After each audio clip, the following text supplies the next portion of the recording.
Welcome in, ladies and gentlemen, for another edition of FFPC Live Draft Coverage. I am your host, Eric Balkman. You follow me on Twitter at Eric Balkman. I host the High Stakes Fantasy Football Hour as well as the RotoViz High Stakes Lowdown. And I am pleased to be welcomed tonight by our best ball expert, our best ball analyst. And I'm officially dubbing this when we do these episodes, I'm calling it the Terpcast. And I want to welcome in Dave Terpoilli at Dave Terp on Twitter. What happened to you? I know. What happened to you? Clean shaven, right? It's like a totally different guy. I lopped off all my hair, my beard. Why? Yeah. Kevin Williamson freaking out on YouTube right now. Oh my God! Cannot believe it. Yeah. I'm nervous about tonight. We're starting off with this. Yeah, you're starting off. It's gonna. Everybody is freaked out on YouTube and Facebook and Twitter right now, but hopefully we'll get some more exciting picks. So tonight we're going to be covering for the first time ever a live FFPC main event draft. We've done Terp doing the best balls before the best ball tournament, which you can still jump in, by the way. $125, $200,000 grand. Just got done one. You did? You did one tonight? Did one at 8 o'clock tonight. Perfect. Yeah, and it's filling up fast. I think I looked at it today. It's almost 70% full already. And I say already, and I know there's only 2.5 weeks or whatever till we start the season, but these things will go fast, and there's going to be a ton of drafts going on over the next couple of weeks. The Superflex Best Ball 2 going on, the Football Guys Players Championship, $350, you win $500,000, and of course, the league we're covering tonight, a $1 million grand prize. First time ever in season-long fantasy football history that this has been offered, and so this is something very exciting. It's why we're covering it for you live tonight. Of course, Dynasty Startup still available. Slow drafts, I believe, close out on Friday. That'll be the last day for a slow draft, and then we'll have 60-second timers after that. Closed 12-team leagues available, both in the classic format as well as the best ball format as well. We're gonna bring in the draft board right now. I think I have it here. Yes, looks like I just need to do a little bit of editing here so we can see this properly, ladies and gentlemen. This should be fun. You get to see. I'm excited. I'm excited because we've never done one of these before. It's totally different from best ball. All right, so I'm gonna bring it in right now. See if we're good. We're almost good. We are almost good. Okay. Here we go. How does that look? How are we looking here? That is so sexy right there. Okay. Here we go, ladies and gentlemen.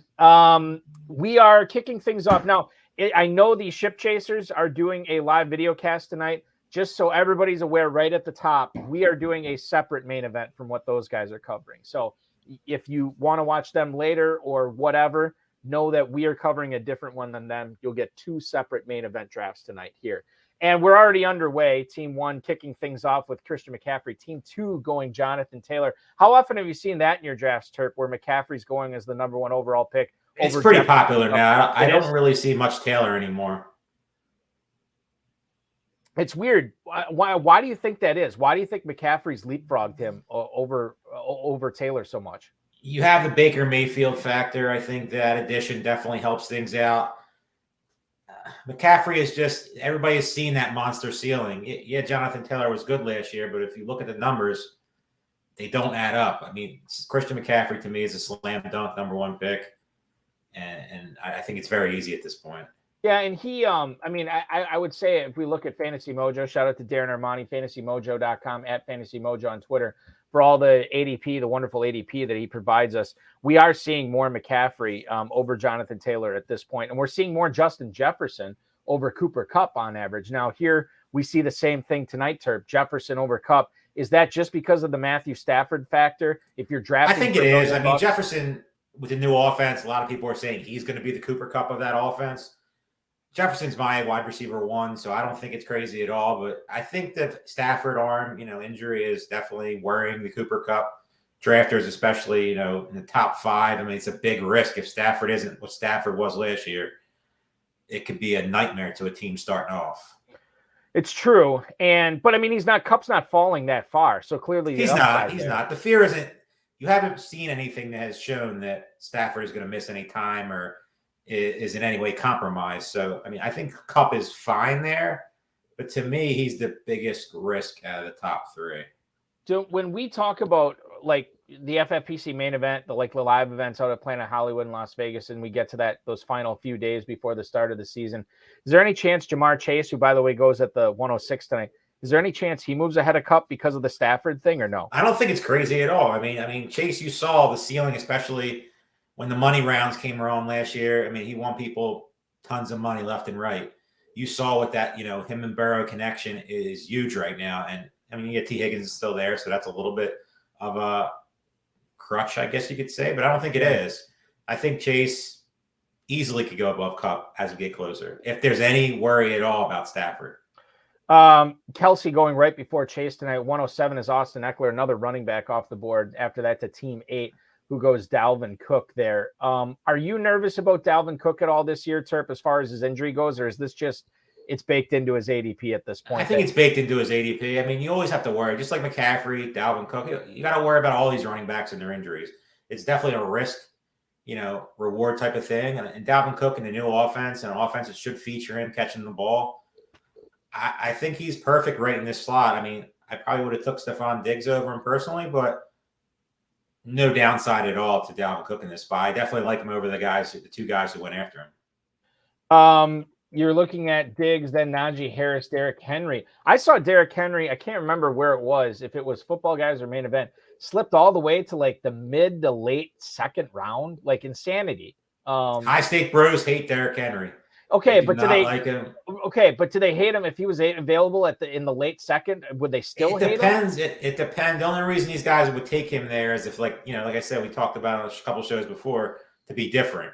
Mm-hmm. It really just comes worth a 1v1 matchup. If it's like Henry versus Aaron Jones, I'm taking Aaron Jones. If it's Henry versus Kyle Pitts, I'm taking Kyle Pitts. I mean, it really just comes to, your pain threshold, because most guys who are well, known in this industry, and obviously analysts across, they don't like Derrick Henry, and I think they're right.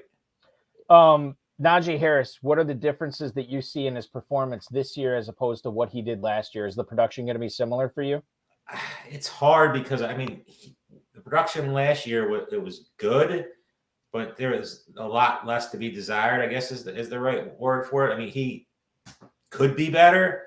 I don't really think he's going to be better. There's so many questions in that offense. Who's going to play quarterback? Mm-hmm. Is the offensive line still as bad as it was last year? Obviously, with the 3 receivers on the outside, are they going to try to feature them more in the short passing game, like Deontay Johnson last year? So I'm not on Najee Harris this year. I've been seeing him. He went in the draft that I did earlier at 6. That's wildly too high over some of these other guys. Yeah. He definitely would be one of the first-round guys that I'm probably off.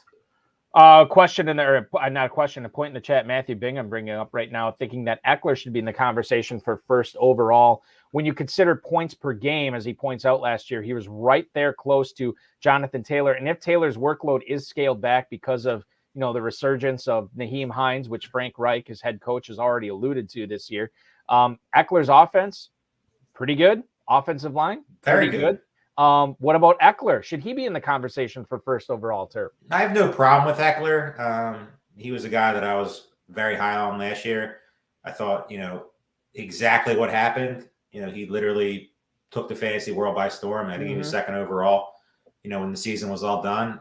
I can say you could put him in that consideration. I mean, I find no downside to taking Austin Eckler. I just don't know if he has the upside of McCaffrey, the upside of he's probably right there with Jonathan Taylor. I would probably say you could take him over Jonathan Taylor. I would never take him over McCaffrey.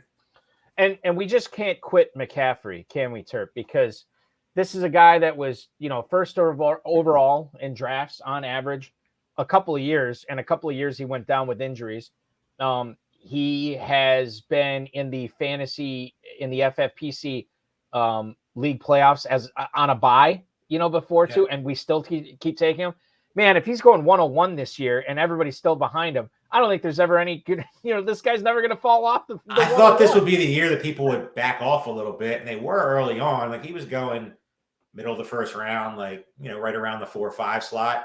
But now he's just, with the Baker Mayfield addition and just the tendency to dump off, and realistically, DJ Moore, they got some young receivers on the outside, no tight end option. I mean, I could easily see him catching, 1,000 yards or 80 receptions, some big number that just puts him way above everybody else. And if you can get him one, it gives you so many options. If he's that guy, your second, third, fourth, fifth, sixth, seventh round pick and so on, you could do so much different like that other guys can't because they're chasing that, especially later in the first round. The FFPC scoring format, by the way, I should bring this up. It has a 1 quarterback, 2 running backs, 2 receivers, tight end, 2 flexes, kicker and defense. And so obviously when you have that dual flex option, it allows you to do some pretty funky things.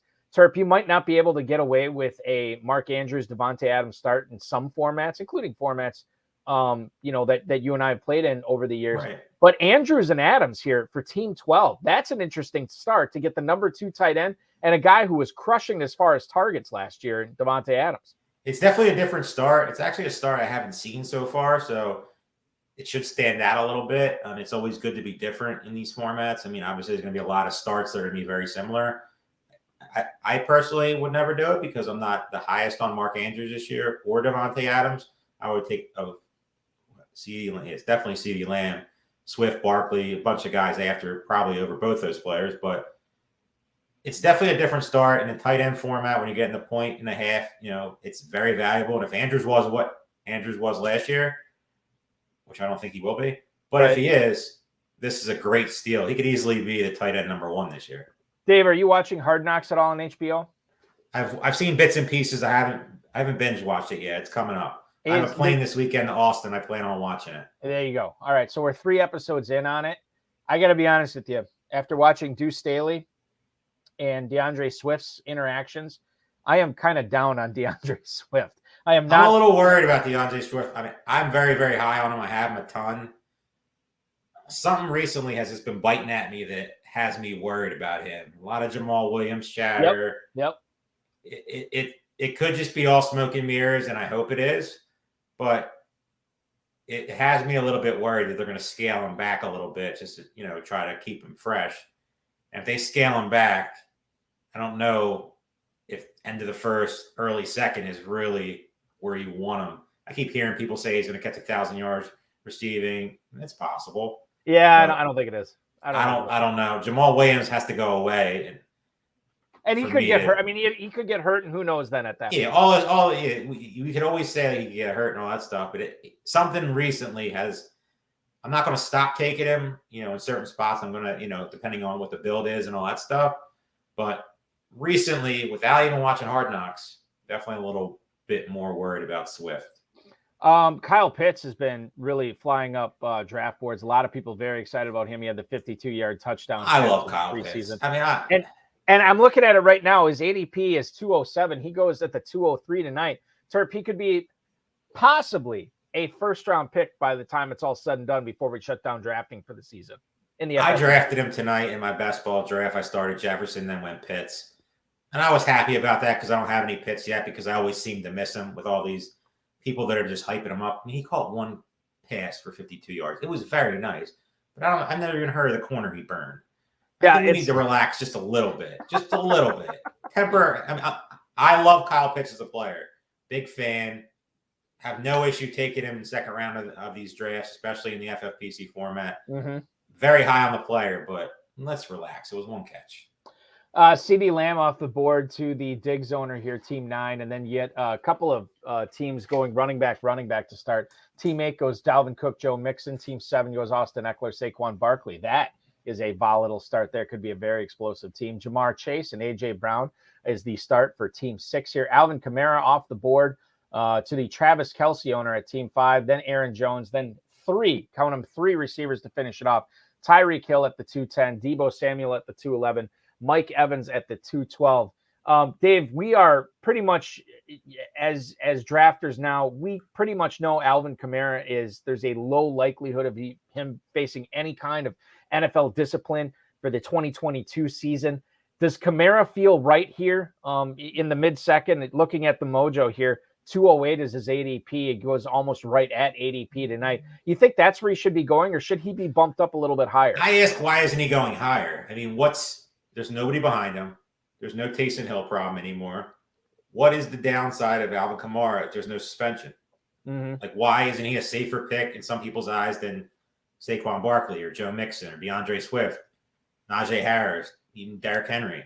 Like, I could easily see Alvin Kamara being an end of the first round pick without an issue. I think it's low for him. I think he's probably one of the most guys, like, all people talk about is suspension. They don't talk about how good of and quality of a fantasy football player he is, because all things considered, Alvin Kamara could be first round 6th pick, and I would never bat an eye about it. Right. Yeah. You've seen that. You've seen that monster game after monster game from Kamara. I think it's definitely a good spot for him, obviously, but I think he should be higher. And we'll see if he gets higher. Certainly, I think he's a name to watch. One thing we didn't talk about, I kind of glossed over this in the second round. AJ Brown off the board tonight at the 207. Now, on average, he is going at the 304. So you're looking at almost a full round. Where do you stand on a player like that? You know, whereas as team 6 decides, I really got to have AJ Brown, he's got maybe a 15 to 20% chance of him making it back to me. He decides, I'm going to take him here. Do you find yourself, you know, I don't want to say falling in love with certain players where you feel like you need to take them maybe a full round ahead of ADP, especially when you consider how early in the draft that is? Or is it sometimes just better to let these guys go and build your team a different way? I know in the main event, some of these guys are doing 1-2 drafts. I've always say in drafts like that, go get your guy. Mm-hmm. I don't know who's drafted in that slot, but if AJ Brown is a top 5 receiver for him, go get him. So you drafted him around early. Who cares? I mean, if I could start Jamar Chase, AJ Brown, Michael Pittman, I'd be thrilled. The other draft, gives you so many options for the other draft. Or 3 stud receivers. I have no downside in that pick. I mean, yeah, he could have made it back. Yeah, I took him tonight. After Jefferson Pitts, I took AJ Brown in my draft. Right. In the 3rd round. So I'm happy where I got him, but I don't find any – I would have taken AJ Brown over Tyreek Hill, Deebo Samuel. Mike Evans is a question because he's kind of been falling down. I don't really understand that either. Well, what do you think about the Buccaneers offense, though? Like, because Brady's been – It has me worried. It definitely and they've lost so many offensive linemen, too. I mean, it definitely has me worried, but it's still Tom Brady, and Tom Brady's not going to go into the season. If there's any issues with his offensive line, Tampa Bay is all in. It's Super Bowl or bust. They're not going to just sit there throwing me and you out at on the offensive line. Right. They're going to figure out a way to make it work. Whatever that is, they're going to figure it out. Tom Brady is not going to go back there and just get hit every play. So it worries me, but not significantly. Falling crazy, and I don't get that. Okay. Matthew Bingham, also another point that we want to bring up here as we kick off the 3rd round coverage here. Darren Waller goes at the 301 to team 1 tonight. He wants to know, what do we think about Waller? According to reports, he's practiced once all camp. Is this a legit hamstring injury, or is it like a hold-in, a contract thing? What do we think about Darren Waller? And more importantly, Terp, knowing that we may not get to see him in the rest of preseason, or even, God forbid, he doesn't practice the rest of the way. How do you handle an FFPC draft? Now, he goes 301 tonight. His ADP is the 310, so he's already been slipping. But how do you handle a guy like Waller right now? 3-1 is a massive reach with so much unknown. I mean, I like the player, obviously. I like the situation. I mean, he should be running down the middle of the field all day, every day with Adams and, Renfro in the slot. But coach speak has me a little worried. Today it was like, oh, yeah, he's doing everything he can to get back. I don't think there's going to be any issues. He'll be ready. But, like, if he didn't come back at all, I wouldn't be as worried. But he came back for that one day and then went back out. Something about that just has me worried because you could almost eliminate the contract if that was the case. Right. So it has to be some sort of injury, and you don't know. Hamstrings can linger. A big guy like that, he's definitely a worry. And obviously in this format, tight ends are very important, but I'm not taking him 301. No chance. In 3 weeks from today, Darren Waller turns 30 years old too. So something, and I know he missed a lot of time. It's not like he's got a ton of tread on those tires, but still 30 years old, hamstring. I think you can make it's a worry. That is a worry for sure. Nice value here at the 303 tonight for team 3, Justin Jefferson and Tyreek Hill, the first 2 picks, and then Javonte Williams falls all the way to the 303. He's normally going at the 208. So pretty solid. I mean, 2/3 of a round drop here in the 3rd round. Nice snag by Javonte Williams. I used to say this in back in the day, not say it, but see it in the draft rooms where somebody would get just an absolute insane start in the first 3 rounds, and everybody would be like, that's the first time I've seen that. Whatever you do, team 1 or team 2, or Don't lose internet connection. It's usually the kiss of death. Don't put yourself on like you gotta hang out and make sure you draft this team to the best of your abilities. So team 3 off to a solid start. But I don't know how you feel about Tyreek Hill. It's more about Javonte Williams than Tyreek Hill. I don't hate Tyreek Hill. I mean, he's not somebody I'm like overexposed to. Javonte Williams, I saw, a blurb on Twitter today. Sell me on Javonte Williams over Leonard Fournette. I can't. I mean, outside of the offensive line. Really? Okay. I can't. I just think you got Brady. Brady loves Fournette. Yeah, there's all the hype about the rookie White, and that's cool. But Javonte Williams, Melvin Gordon's still there. And I'm banking on Russell Wilson just throwing the ball around the field. Mm-hmm. And I don't know if I think it's going to be a 60-40 split. And a 60-40 split, the only way Javonte Williams is paying off this value is if Melvin Gordon gets hurt. That's it. And if that happens, hey, you got probably a league winner. But if it doesn't, it's not for me. I'm taking the receivers. I'm still, and there's definitely running backs after that I would be taking. T. Higgins off the board at 304, followed by DJ Moore, first receiver drafted by Team 5 here. The only team to start with 3 straight receivers is indeed Team 6, Jamar Chase, A.J. Brown, and now they get Michael Pittman in the third. Dave, I feel like, Michael Pittman is a guy that, I don't know, about a week or so ago, I thought, man, I'm going to get this guy in a ton of teams this year. I really like him. I really like his situation. I like what he did last year. And now he's got a better quarterback in there that he seems to have a lot of chemistry with. He was torching the Lions in their joint practices last week.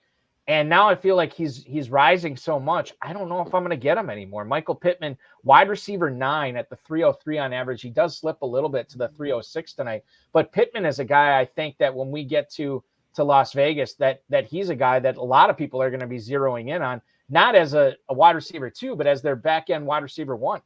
He's definitely going to be the go get your guy type of formula. When we draft in Vegas and as we get closer, people that will be putting all this money up, they're going to go, you should be going to get your guy. There's no reason not to. Michael Pittman is definitely one of the hype players of the preseason, and it's only getting more. So I have no issue. I would probably take Michael Pittman right where I took, the Christian McCaffrey team. Michael Pittman would have been one of my picks there. Nick Chubb after Michael Pittman. Nick Chubb going to team number 7. Keenan Allen. That's a no-no. So Nick Chubb is a no-no. Why is that? Because of team construction or because of what his performance is going to be? Both. You already have 2 stud running backs. Is Nick Chubb a great running back? Yeah, of course he is. Right. But there's no Deshaun Watson. Yeah, I know he's coming back in week 12. I don't care about that. You got to get there first. Yeah. And you already have 2 guys, and you're passing up Mike Williams, Cortland Sutton, Keenan Allen, George Kittle, and some of these receivers, Jalen Waddle, Allen Robinson, will go after. For the third running back, what's his ceiling? Jacoby Brissett, they're going to make him beat him. Teams aren't going to just let Nick Chubb run over him. And you still have Kareem Hunt. You still have Dearness Johnson. Unless one of those guys get traded, which even if they do, I think it helps the other guy more than it helps Chubb. Nick Chubb is one of my biggest fades this year. I might have him on one team out of 250 that I've drafted so far. I feel like a lot of the arguments against Nick Chubb have been some of the similar arguments to Derrick Henry, and it sort of begins and ends with pass catching. Right. Kareem Hunt has historically been a great pass catcher in that offense. Exactly. And Nick Chubb, for whatever reason, he does catch passes. He's capable of it, but he just doesn't do it a whole lot. And I think that's why you're seeing him slip to the third round. It wasn't too long ago where he was like a fringe. He was like a back end 1-2 turn type guy. Like that's where he was going. And now he's slipping quite a bit. We get the Chargers receivers going back to back, Keenan Allen and Mike Williams here tonight. Keenan Allen off the board at the 308, Mike Williams off the board at the 309. That is right around Allen's ADP. Yeah, it's pretty fairly close to Mike Williams as well. Cortland Sutton to team 10 to give team 10 the rainbow start with running back, tight end, and now Cortland Sutton at receiver. George Kittle off the board is the penultimate pick of the third round. And then James Conner, the number 1 running back drafted by team 12. Terp, when I'm all for starting tight end receiver here at team 12, but you got to understand when it gets back to you at the 312, you're not exactly going to have the pickings of a lot of great running backs to choose from. They go with beg your pardon. They go with James Conner there. I think you would have much rather had the guy who just went at the 403. Without Travis a shadow Etienne. of a doubt. That team with Travis Etienne instead of James Conner, way better looking. I'm surprised James Conner was the pick there. I mean, you could either a double tap receiver. You could have went Josh Allen if you really wanted. James Conner pick. I feel like if you're not drafting Travis Etienne in that third round, outside of Fournette, you just got to wait on running backs and then just you stockpile the Chase Edmonds, the Stevensons, those guys of the world, because the dead zone's coming and it's ugly.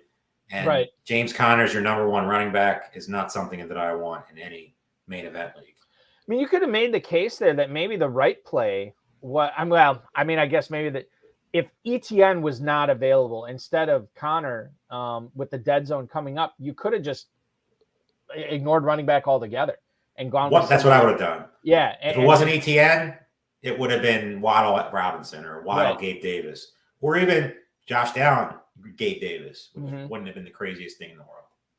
I saw this, I think, was a best ball tweet from Fantasy Mojo, but we often, on this program, we caution people when they're drafting that we have seen you can get away with an early quarterback or an early tight end. It's difficult to get away with both, but I think the advance rate was a little bit higher than average if you went with an elite quarterback and, one quarterback, one tight end in the first 6 rounds.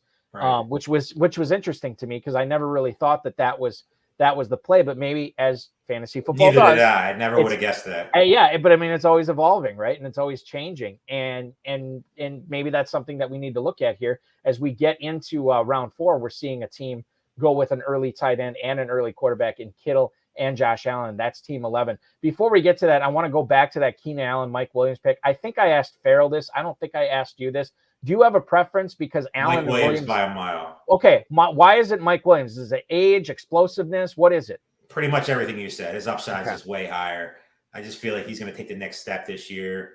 Keenan Allen's I'm very, very underexposed to. I just feel like he's getting up there in age. The clock's ticking. Joshua Palmer's right behind him. Yep. They got, some young, running backs behind with Kelly and Spiller, and obviously Gerald Everett's still there. Coming in to play tight end this year. I'm way higher on Mike Williams. We have kind of an interesting couple of things to talk about in the middle part of this draft, Terp. So I'm going to pitch this to you. Let's say you are drafting in this draft tonight, which you're not. But if you were, when you see a team is in team 9 going 4 straight receivers to start, when you see another team in team 7, 4 straight running backs to start, and team 6 going 4 straight receivers to start, how much are you modifying where you need to get guys at certain positions when you see teams loading up on one position? When you see not just one team, but essentially a quarter of the league doing something like this, how much does that modify your strategy? It's definitely a worry, especially if you're at the end of drafts, because you can get burned real bad with a run. Like team 1, you have to load. You can't get cute here. You have to take, 2 receivers, a receiver and a running back, probably just 2 receivers. It was me, because you just see these receivers flying off the board. I mean, team 6, I think it was, and team 9 or 8, 9 and 7, 8. The 2 receiver teams, right? Yeah, and also team 7, it did 4 running backs in a row. Mm-hmm. So everybody's getting funky with these, draft picks. You got to adapt to where you're not getting stuck in a run, because if you're team 1 and you go, I don't know, Cam Akers and J.K. Dobbins as an example, receivers when they come back to you could be really, really ugly, and you got to ask yourself: is Cam Akers and J.K. Dobbins worth, let's say, Rashad Bateman and Juju, for example? I'm taking the receivers like St. Brown. I haven't seen St. Brown go in the 4th round of a draft in a really long time. But in this type of draft, you got to adapt to what other drafters are doing without getting too crazy, because you don't want to get stuck without values, because values are going to fall to you, and you want to make sure that you can take them and take advantage of them. Because if I'm team 7 or team 6 and team 9 right now, I'm ecstatic with my draft, because everybody's doing exactly what I did already. And all the value, the Goddards, the Hawkinsons, the Chase Edmonds later, guys like that. Quarterbacks are coming. Jalen Hurts, Joe Burrow on the one team. Dak's still there. Obviously Matthew Stafford. It gives them all the options that they could pretty much do whatever they want now because everybody else is doing what they did already. This is such an interesting draft that we're covering tonight, too, because on average, we normally see in the FFPC, we will see 3 in the main event I'm speaking of.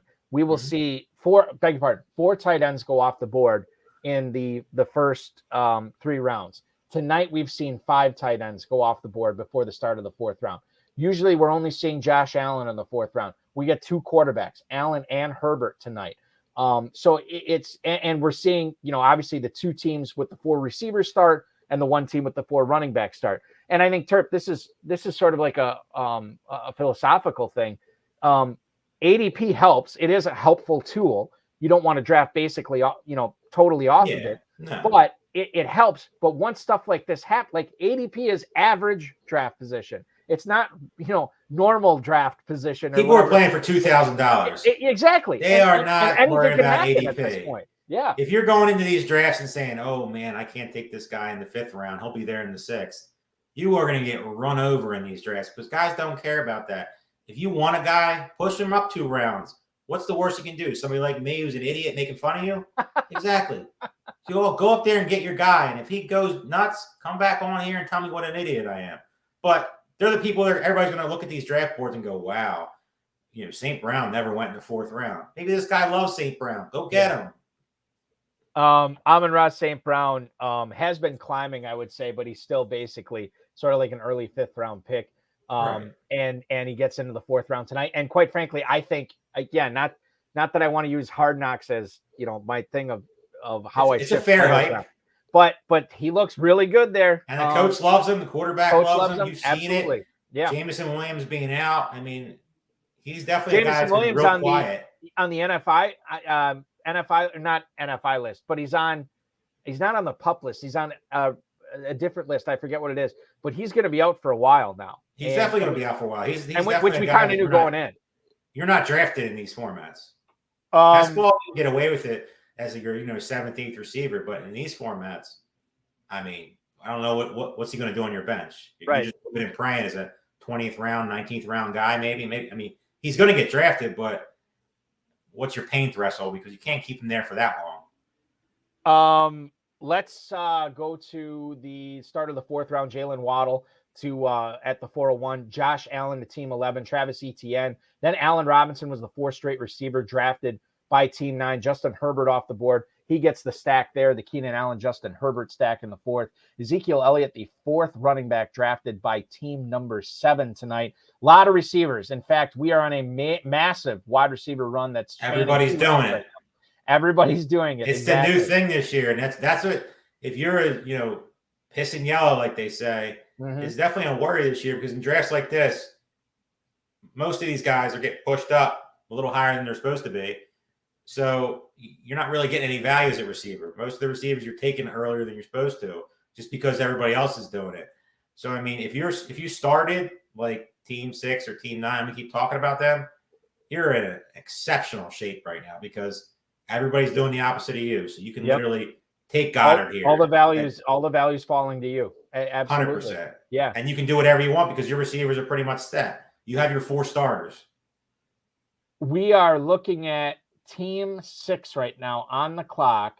We have had a wide receiver run of a godlike level. 11 straight receivers have been chosen in this FFPC main event draft where all 12 of these owners are going for a $1 million grand prize in this competition. We shall see if team 6 is going to make it. Imagine being team 11 right now. He does not. Yes. And that's the other thing too, is like, now, if you're team 11, where you start off with 2 running backs, a tight end, and a quarterback, now your draft strategy, Terp, almost has to change. I know you only have to start 2 receivers in this format, but you almost have to change. Like, okay, I'm a lead at 2 of my positions. I got my 2 stud running backs. I really got to make some hay with receivers here now going forward because I don't know what the left side of the board's capable of. Literally, I mean, you see these guys aren't going to stop taking receivers. And all the guys right around you are taking receivers. So this has to be a 2 receiver. I mean, if you want to be cute and take Dallas Goedert, I'm okay with that.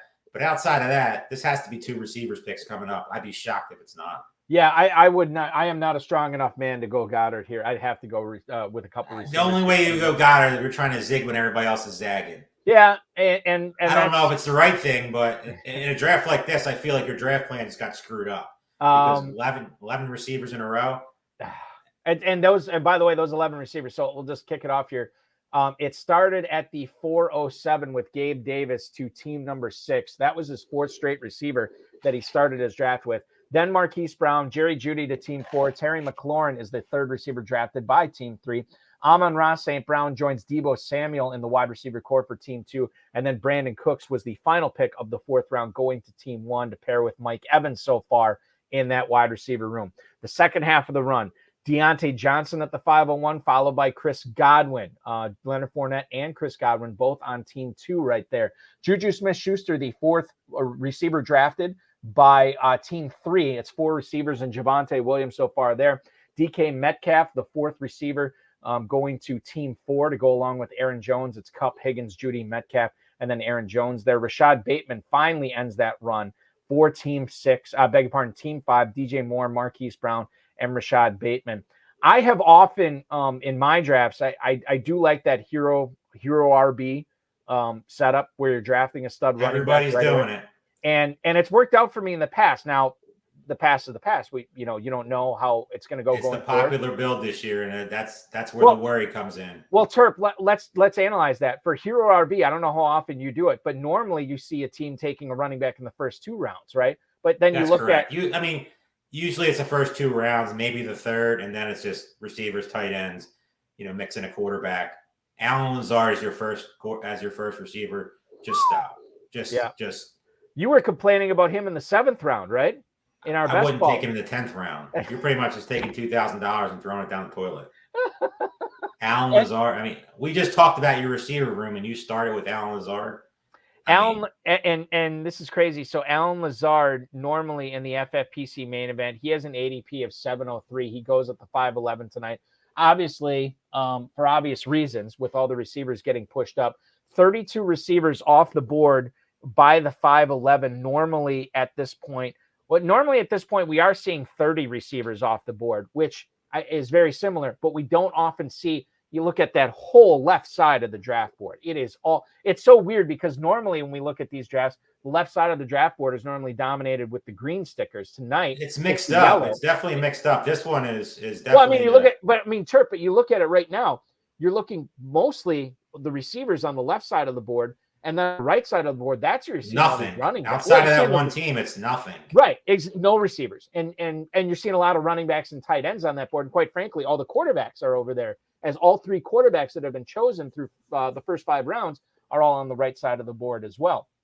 And there's obviously got to be adjustment on that. All right, so let's get back to the 5th round, start of the 5th round here, and talk a little bit about this receiver run.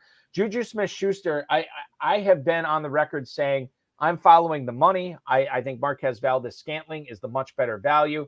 I think I've changed my philosophy on that based on the reports coming out of Kansas City that Smith-Schuster looks like he's primed for a big year. He's catching a ton of passes. He's getting a lot of targets there. And all of a sudden, I think Smith-Schuster in the 5th round might be the spot where you should be targeting him. Have you changed your philosophy on the Kansas City receiver? I can't remember. Are you a Sky Moore fan? I'm a Sky Moore guy. That's what it was. Okay. I've changed a little bit. I've added Juju a little bit more in some drafts. I had a best ball draft on, I think, Saturday that I drafted him. I'm getting a little bit. He's a little banged up too, and that's definitely something that has me watching. I don't think he's practicing a little bit. Okay. I saw a report today he hasn't practiced in a week and a half, which definitely has me a little bit worried because he's had injury history, woes in the past. So it's definitely something I'm watching. I'm still a Sky Moore guy. I don't mind Juju in the 5th. I'm not taking him over Bateman. I'm not taking him over Metcalf. I'm not taking him over Elijah Moore. I'm probably not taking him over Darnell Mooney, but it's not the worst pick in the world there if you plan on maybe getting a Mahomes coming up. Yeah, Smith-Schuster has not practiced since last Monday, but Andy Reid telling the Chiefs media that Smith-Schuster has turned the corner. And it's so hard because these coaches, what are they going to say? Yeah, he's really hurt. Or, yeah, he's really banged up. Yeah, I mean, Like, it's a tough thing for it because you don't want to give any injury information away. no. You don't want anybody to know that he's like you see Kadarius Toney today, and some of the camp highlights, him cutting, just not looking right. That has me very worried because I'm very exposed to him. But that's the stuff that when you see, you freak out because Kadarius Toney is probably going to fall in these drafts because he's not cutting right. Right. That could be truth, or that could be just a minor injury. But when you see it, it makes it a lot worse than when you hear it. AJ Dillon, then the first running back selected by team number 6 here at the 506. Michael Thomas, the first receiver selected by team number 7, who started off with 4 straight running backs. TJ Hawkinson off the board. A little bit of a surprise there as he goes at tight end 6 tonight. Breece Hall plummets to the 5th round here tonight based on the news coming out of New York from Rich Cimini. No surprise there that Breece Hall would take a little bit of a tumble given the positive reports about Michael Carter. It's such a great value, though. So you are still team. Talk a little bit about Breece Hall then, Terp. With that team, I mean, the way that team's structured, I'm just looking at that team, and Breece Hall. Okay, yeah, he's definitely fell down a little bit. Obviously with the Michael Carter not really doing anything in the last preseason game, but it's preseason. Who cares? You saw Breece Hall, plenty of highlights in camp when he's breaking that 80-yard run. You know what you got there. Is he going to be the stud right off the top? No, but he's still going to play a lot, and eventually he's going to take that job away. He's leaps and bounds better than Michael Carter.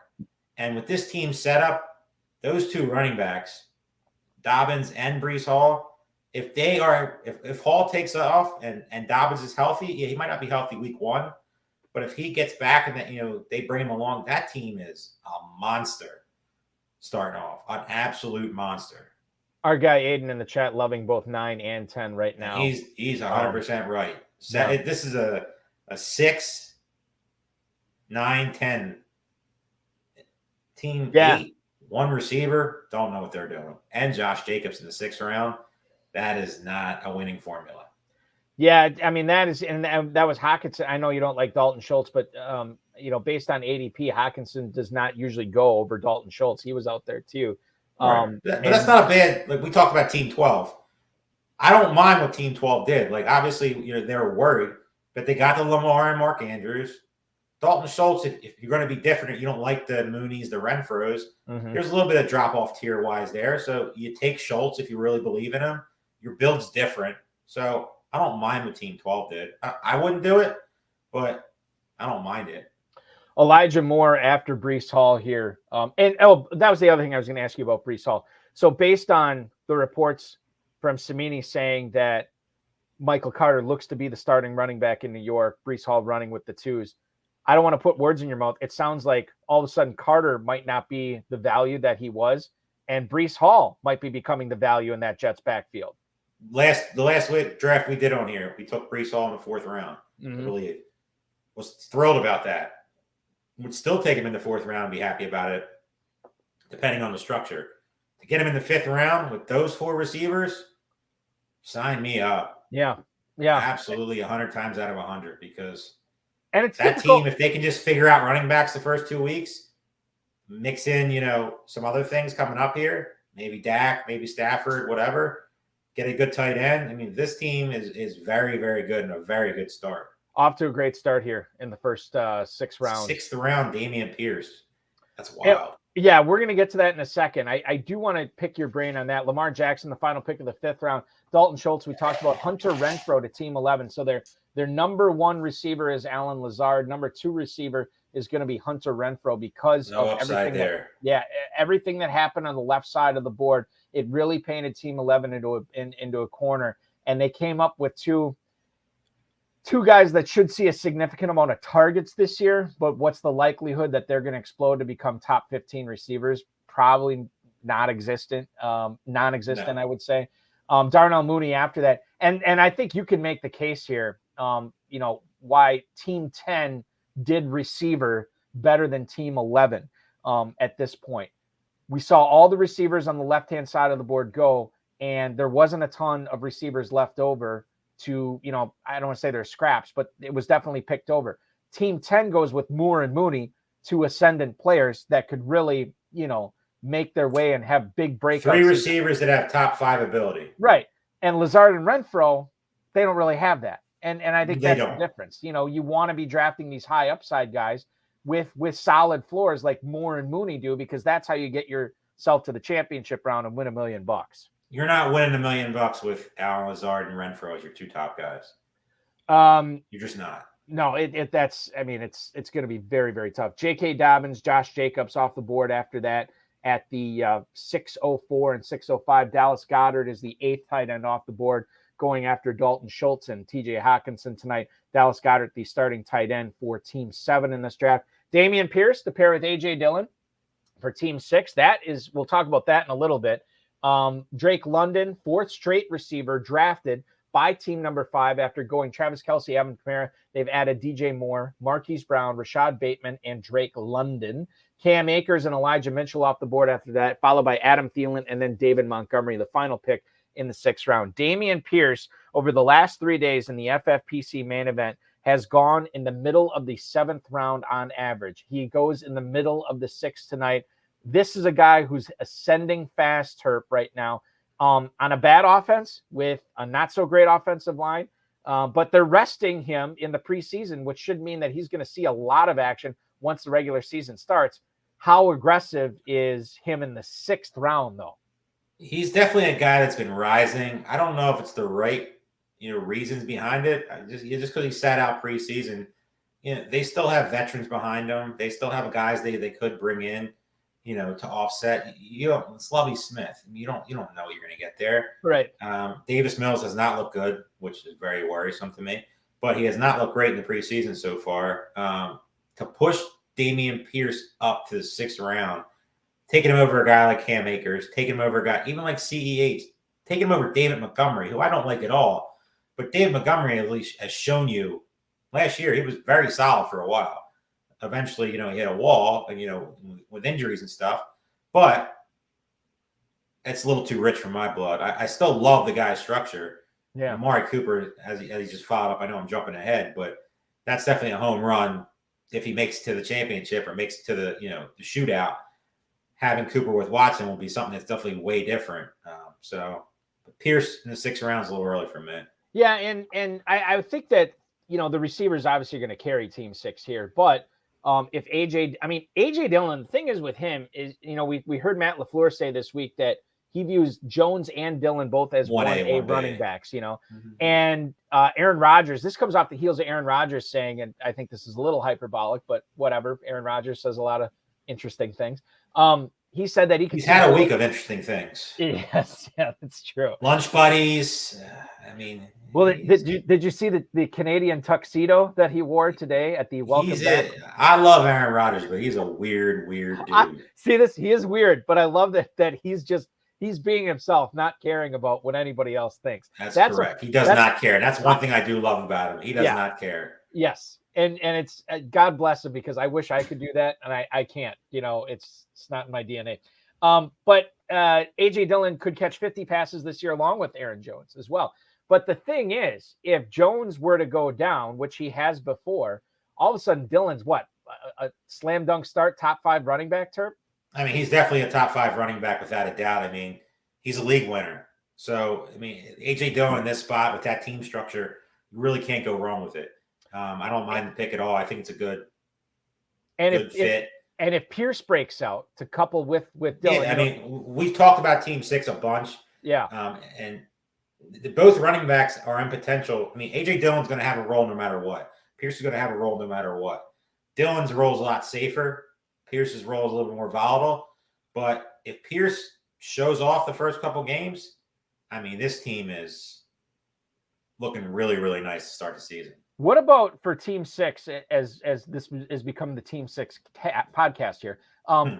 Would you have gone Amari Cooper there instead of a tight end? I think I would have went Jalen Hurts.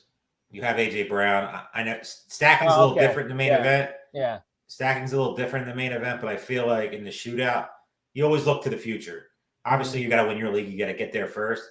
But I know people say Jalen Hurts' schedules down the stretch is terrible, but I feel like Jalen Hurts, he still has a Joe Burrow option, but my pick would have been Jalen Hurts because the upside's definitely there with the rushing ability. Yeah, and I often wonder about that too. When you look at strength of schedule, it's like Well, yeah, it might not be that great, but the fact that he is so talented with his legs as well as his arm, he's kind of a dual threat, and it's not the worst thing in the world to be facing a tough defense It's that week. so hard to look ahead at schedules and all this Right. week 17 correlation stuff because you don't know who's going to be hurt. You don't know, like, all these people that are stacking the week 17 games, the Bills, Bengals. For all we know, Allen and Burrow, one of them could get hurt. Right. Then you're dealing with, Drek versus Drek, or a blowout versus, guys who can't get, it's so you know nothing. So that's why I always say draft the best guys, draft your guys. Don't be looking ahead at week 17 correlation because you got to get there first. And it's great to know, like, oh yeah, I have Burrow in that game and I have Singletary and Chase, but what if the game doesn't matter? You got nothing. Yeah, that's a good point. That's a great point. Seventh round, the 701 was Patrick Mahomes, the team one. That's his starting quarterback. Mahomes' real life teammate is the next pick, and Clyde Edwards-Helaire at the 702.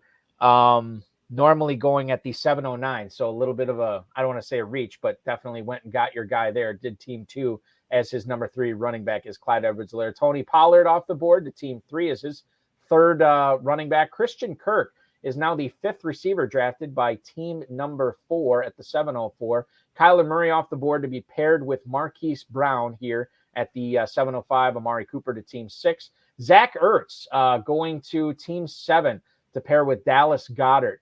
Goddard and Ertz, the back-to-back tight end selections for team number 7 tonight to go with their 4 running backs and Michael Thomas at receiver.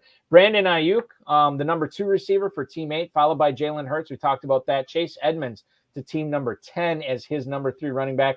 Devontae Smith and Kareem Hunt wrap up the 7th round. Devontae Smith, the number 3 receiver drafted by team 11. Kareem Hunt is going to be the number 2 running back for team 12.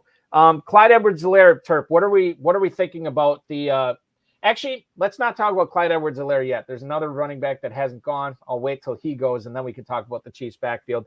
Tony Pollard's his ADP normally at the 610. We saw people in the YouTube chat saying that they thought he should have gone earlier. He falls to the 703 tonight. What's your take on Tony Pollard this year? Because I'm of the belief that even if Elliott were to go down, I can't imagine that Pollard is all of a sudden going to turn into a 25-touch running back in that offense. He doesn't have to, though. Okay, let's talk about Pollard then. Pollard is a knockoff. Is knockoff AJ Dillon 2 rounds later, and it was based off this draft. Pollard is where does Tony Pollard get drafted if it wasn't for Ezekiel Elliott? In my opinion, he gets drafted in the top 5 overall. Oh, I think he goes that high. No. It's top 5 overall picks in the draft. I do. I'm a big Tony Pollard. I've always been a big Tony Pollard guy. No Ezekiel Elliott. Tony Pollard is a monster. Like Jonathan Taylor, Christian McCaffrey. I don't think it's crazy. It's probably more of a later first-round pick, but he's 1,000% a first-round pick with no Ezekiel Elliott. That's the upside that's there in that offense. Now, when does Elliott's contract expire? Is it after next year? Not soon enough. Because once he's gone, it'll be interesting. That's the problem is they're going to have to pay Pollard. Yeah. Yeah, that's a good point. I mean, he's coming up on a contract too. So they're going to have to make a decision there. And, that's going to be a tough decision for them because obviously Elliott's going to be gone because he's just dusty. And I know people were saying, like, oh, he's consistent and all that stuff, but you're not winning many leagues with Zeke as your starter. Well, but I'll say, okay, well, let's look at team 7's not winning in this league. Okay, but Elliott as your number 4 running back, though? I mean, clearly you're not counting on him for massive running back. I guess that's not bad, but if you look at the flip side of it, that means you have Michael Thomas as your only receiver. True. I mean, he's got to get some help. No quarterback, and also tight end that's pretty much going to be useless after week 6 or week 7. 42 receivers off the board, and Team 7 only has 1 of them. That could be problematic. You're drawing dead. In this format, you might win a couple games. I mean, maybe you get lucky with some head-to-heads, but what is your upside with those 4? Because if you look at Eckler and Barkley, great, no issues whatsoever. But then Chubb has so many questions. Zeke has so many questions. Michael Thomas as your number 1 receiver, he's hamstrung already. So many questions. Terp, we got a question in the YouTube chat putting up on the screen right now. Bob wants to know, when we're drafting live in Vegas, how do you keep track of who's gone and who isn't? Paper, program, something else. It's really nice to have those big draft boards up there so you can kind of see what's going on. I always like to keep track when I'm drafting Kentucky, which I'll be this weekend. I always have to have a sheet in front of me crossing off players. Like I'm the same way. I still Okay. have my computer set up and all that, make sure there's no mistakes, especially live, because it can get a little tricky if you lose track or you go to the bathroom real quick. Yeah. You can lose track of a bunch of picks and then miss a player that might fall to you. But I like to. I'm the same way. I'm kind of old school when it comes to that. And I'm like super, super old school. I prefer my pen and paper to the computer. I trust myself more than a computer or something like that. I'm with you there. If I'm doing any drafts live, I like to have a paper and my rankings, all that stuff. I do my own stuff, so I have everything right in front of me from first all the way down to guys people never heard of. Right. Yeah. I will say this when I'm drafting online in my command center in my office, I do like popping open the Draft Sharks the MVP boards that they have, those dynamic MVP boards. Those are really, really nice, Clark. Very, very nice stuff. Yeah. They do a great job over there. All right. So moving on to, let's see, where were we? We were talking about Pollard. Okay. Christian Kirk, Kyler Murray, Amari Cooper, Ertz. What do you make of this? Like we often see teams go with a tight end early, like one of those elite guys, Kelsey, Andrews, Pitts, Waller, what have you.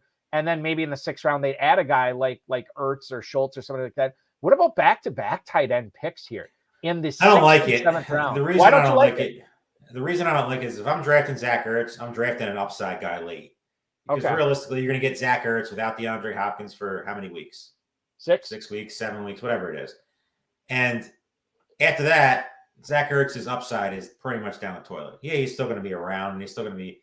You have Moore, you have Brown, you have Hopkins. That's way less targets for Ertz.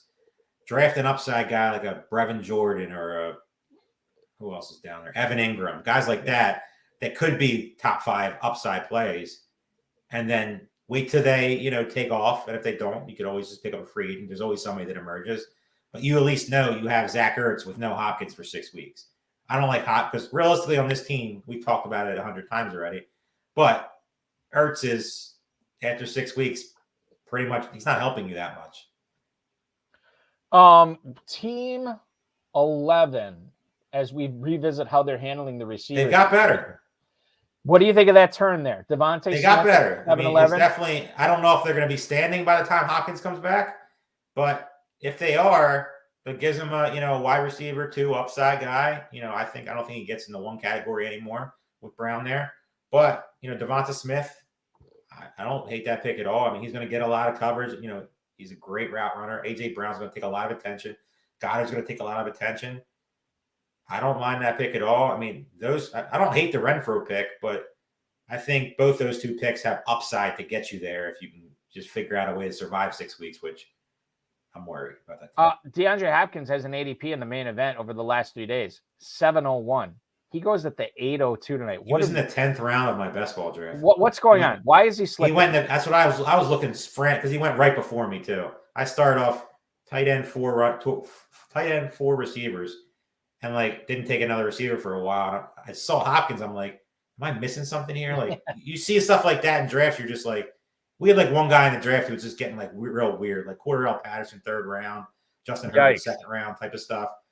And then I saw Hopkins flying back, and I'm just like, wait, what is going on here? And he went right before me. But some stuff you see like that, you're just checking the news and just did something happen that I missed? Did he tear his ACL in practice? What about this? Let me throw this at you. Trying to get into the mind of a high stakes drafter. Is there something to be said for the fallacy of drafting earlier, where you believe, not that that's a fallacy, but the drafting earlier, the fallacy of, DeAndre Hopkins, I'm going to miss he's going to miss part of the season, but think about when he gets back. Now we're only 2 weeks away, essentially, from the start of the NFL season. And maybe the suspension is more real. Maybe it's in the forefront of high stakes drafters' minds. Like, am I really going to invest in Hopkins this early in the draft when I know he's not going to be playing for the first month and a half of the season? Is there something to be said for that we are now treating the suspension as more real than we were back in June or July? You 100%. I mean, it crosses your mind, especially in these leagues. Like these leagues, we're not talking about $50 leagues, $100 leagues. We're talking about $2,000. We're talking about, football guys, 300 plus. these are big money leagues. These are leagues where you're taking, some people are doing, like I said, one team, or even if you're doing 20, 30 teams. DeAndre Hopkins is a big risk because you have 6 games, and if your team structure isn't right, which the team 11 structure, in my opinion, isn't right, by the time DeAndre Hopkins come back, you could be 0-5 or 1-6. And what does DeAndre Hopkins matter to you? It matters to you nothing. The games at the end of the season are always more important than the ones at the start. DeAndre Hopkins is a perfect player on team 6 or 9 behind their 4 receivers. Yeah. Perfect. Yeah, totally. And it would make a lot of sense there because then you have options, then you got depth, and you have explosive talent. You have Kyler Murray, you have Josh Allen, you have Jalen Hurts, you have Joe Burrow throwing you the ball on the one team. You have Josh Allen, Dak Prescott, Justin Herbert, Matthew Stafford, and then Kyler Murray if you added Hopkins. You're talking about a dangerous team if you can make it to the shootout. Hopkins, to me, in that type of situation, is perfect. If you're drafting him as your 3rd receiver, it's a wild gamble because by the time he might matter, you might not matter. Speaking of not mattering, we have been down on Miles Sanders so far this year. Still down on him. Okay, but what about the way that the structure has developed for Team 9 with the 4 receivers right away?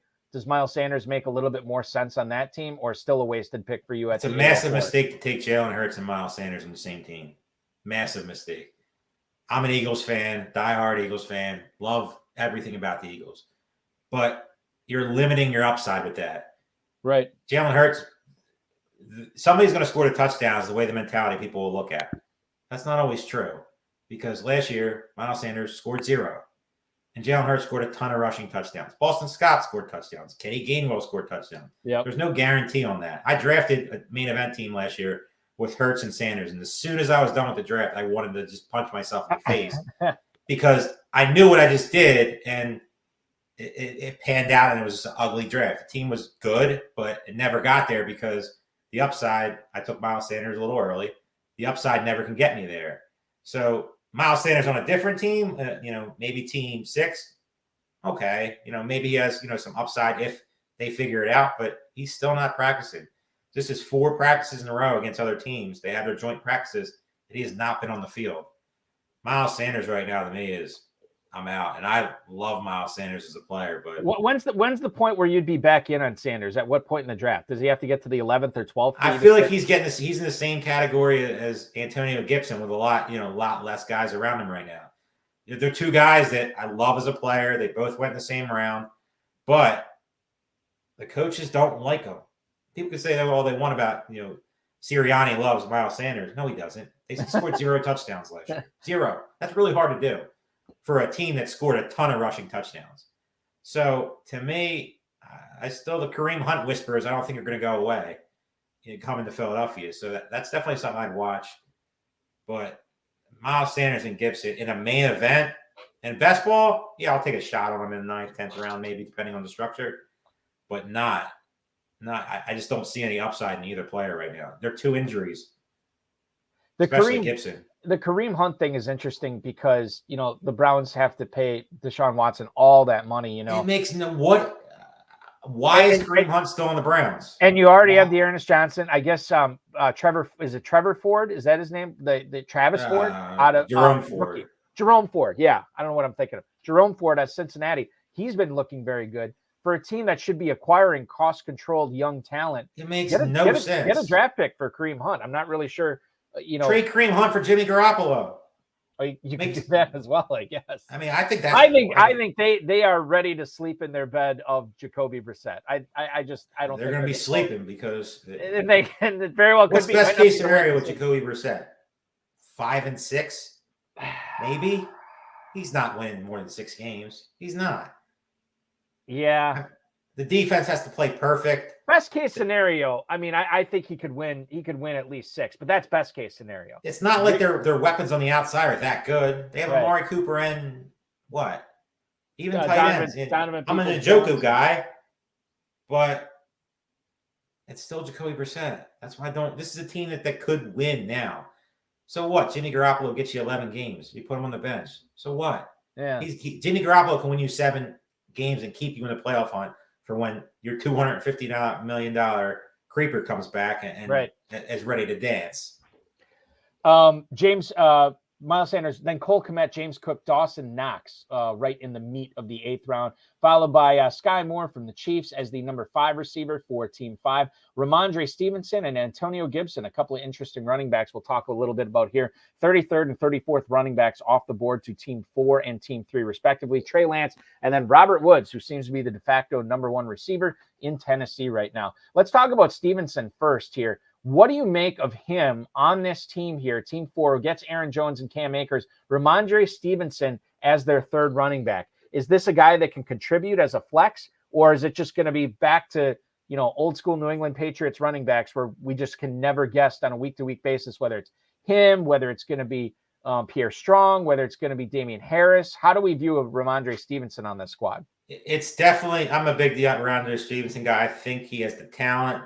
But it's Bill Belichick, man. Yeah. In best ball, I feel like Stevenson's a better pick than he is, in the main event, just because you don't know what you're going to get from Bill Belichick. It's so hard to trust his running backs. Who has been the last guy? Like Damian Harris last year scored 1 million touchdowns. Right. That's not going to happen again. I mean, maybe it does, but it's probably not going to happen again. This team should have taken a tight end there instead of Stevenson. If they obviously hindsight's, with Penny coming next, take a tight end there, get Penny. Penny's going to be the starter for a while. The Kenneth Walker train has crashed and burned, obviously, with the hernia. Yeah. And the unknown surrounding that. I mean, Penny obviously has injury risk, but no tight end, no quarterback. And some teams just building monsters around you. I don't think the Stevenson pick, with still questions with Cam Akers, too. This team, no, it's okay, but the Stevenson pick is just excess that you don't really need. Okay. All right.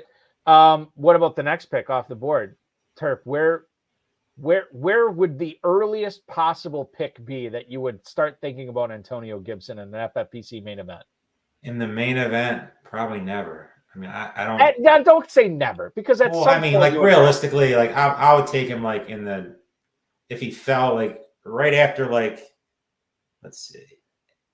Let's say Penny's the cutoff. Let's say Penny's the cutoff. Right. Everybody after Penny, I would probably take Gibson there. So once the top 3 dozen running backs are off the board, then you'd start looking. Yeah, I would close my eyes, put a bag over my head, and just pray that maybe that something happens. I love Gibson. I've talked about this numerous times. Right. Huge Gibson fan as a player, but they hate him. And hopefully, for some people, it might be smoke and mirrors, and they really are just going to feature him and be the. But if they're going to feature, why are they having him on kickoff coverage? For God's sake! I mean, that makes no sense. Like they're trying to teach him a lesson, or like I know. But shouldn't it be more important to protect your player if he is going to be the guy for you or a significant player for you this year? Isn't it more important to protect that guy rather than teach him a lesson in a game? It's the worst part about Gibson is it's all red flags. And it's not, I don't think it has anything to do with the player. I just think the coaching staff, the surrounding parts with Robinson and McKissick, the unknown a little bit with Wentz. Mm-hmm. I just, when I say I couldn't take him, if I was doing one main event, there is 0% chance Gibson would ever come on my team. Ever. I just couldn't do it. Right. Trey Lance in the 8th round. This is a guy who's been building up steam. Quarterback 7 tonight. On average, he's quarterback 8, normally going at the end of the 8th round, which he goes at the end of the 8th round here. Trey Lance for this team hooking up with Deebo Samuel on the same squad. You certainly like the stack there. Do you like the construction in the first 8 rounds as Trey Lance? We haven't we can talk about Freiermuth too in the 9th round as well, because now you're basically loaded, or not. You basically have a quarterback, starting roster, and running backs and receivers. Yeah, exactly. What do you Team think? 2 is definitely a team we haven't talked about much, but they are a good value with Fournette. St. Brown, obviously, going to get your guy. Godwin, if Godwin comes back, I think he's going to start off the season, quiet. But if he comes back healthy from that injury, that is a great value there. I'm a huge Trey Lance guy. We've talked about this numerous times. Yep. Getting him with Deebo, I would rather pair him with Kittle or Ayuk, but that's just me. Freiermuth, I'm not giving up on Treylon Burks. Another guy with it seems that this coaching staff hates him, but talent is going to always win out. I mean, Mike Vrabel knows that he's that best. He's the best receiver on that team, not Robert Woods. I know Robert Woods is the veteran. He's going to be the guy that's going to start off, but we're talking about Westbrook and Nikhil Westbrook, Kyle Phillips, like Austin Hooper. Come on. Traylon Burks is going to be on that field. He might not start off the season like a gangbang, but it's going to be an absolute. Well, and the other thing too with Traylon Burks is like I'm be honest with you, I am the polar opposite on him. I didn't like. I think I've drafted him on one best ball team. I think I might have him on one dynasty team, just because everybody else was so like, oh, this guy's going to be great. So I'm like, okay, FOMO, I got to get him somewhere, right? So I get him in a couple, but I didn't like his athletic scores. And then, the stuff he was having in mini camp and training camp. And now he's working with the second and third offenses. I mean, clearly behind. I have no doubt in my mind that at some point the light will turn on for Traylon Burks and he'll start making plays. It's a worry. It's definitely a worry. But the question is, and I guess maybe it's a little bit different, because if the light comes on for him and he starts crushing it in late October, how's your team going to be at that point? But when you're getting him in the 10th round, maybe that doesn't matter. He could be definitely a DeAndre Hopkins type of situation. It might take him a little bit to get out there and Titans to realize that, guess what? The other receivers just aren't very good. Right. So we got to give our first round pick that we traded A.J. Brown pretty much for. Like, you can try to teach the young guy a lesson, but at the end of the day, put the young guy out there and let him play. Right. So you can get a guy like Traylon Burks with Thielen, with Godwin, with St. Brown, with Debo. If it comes down to you getting in the shootout, he could be a 10th round godsend by the time that comes around. Very, very true. Very true. And there's definitely that is a real possibility. Let's get on into the 9th round here. We're falling behind a little bit. Devin Singletary and Pat Freiermuth to team 1 and 2. Chris Olave from the New Orleans Saints to team 3 is their number 5 receiver. Rashad Penny and Darrell Henderson off the board to team 4 and 5. Joe Burrow hooking up with Jamar Chase for team number 6. George Pickens is the number 2 receiver for the Steelers, allegedly, but he is for sure the number 2 receiver for team 7 here. Tyler Lockett, Rondale Moore, Chase Claypool off the board after that to teams 8, 9, and 10. Kenneth Walker and Damian Harris at the 11 and 12 picks here in the 9th round. Terp, Kenneth Walker over Damian Harris? Not sure I understand that one. Not sure, because Pete Carroll was like, oh, yeah, he's going to be back by week 1. And then really did a 360 and pretty much was like, I don't know what's going on. I don't think he's going to be ready. Right. Like, and Pete Carroll too. Let's keep in mind, this dude is notoriously like Prozac positive about 100%. All his players. And if he's doing a 360, that is definitely a worry, because that's the most crimson bloodstained red flag you can get. And this team might be able to get away with it. They might be able to get away with it with Swift and Henry. Right. So they might be able to withstand, the Walker, injury, and hopefully he gets back. But even when he gets back, I mean, he's like getting in shape. I mean, you're talking about hernia injury. He can't do nothing. It's not like he's out there running or working out or lifting or anything like that. Like, he can't re-injure it. So I don't know. I'm taking Damian Harris there. Michael Thomas, we talked about him when he went to team 7 in the 5th round.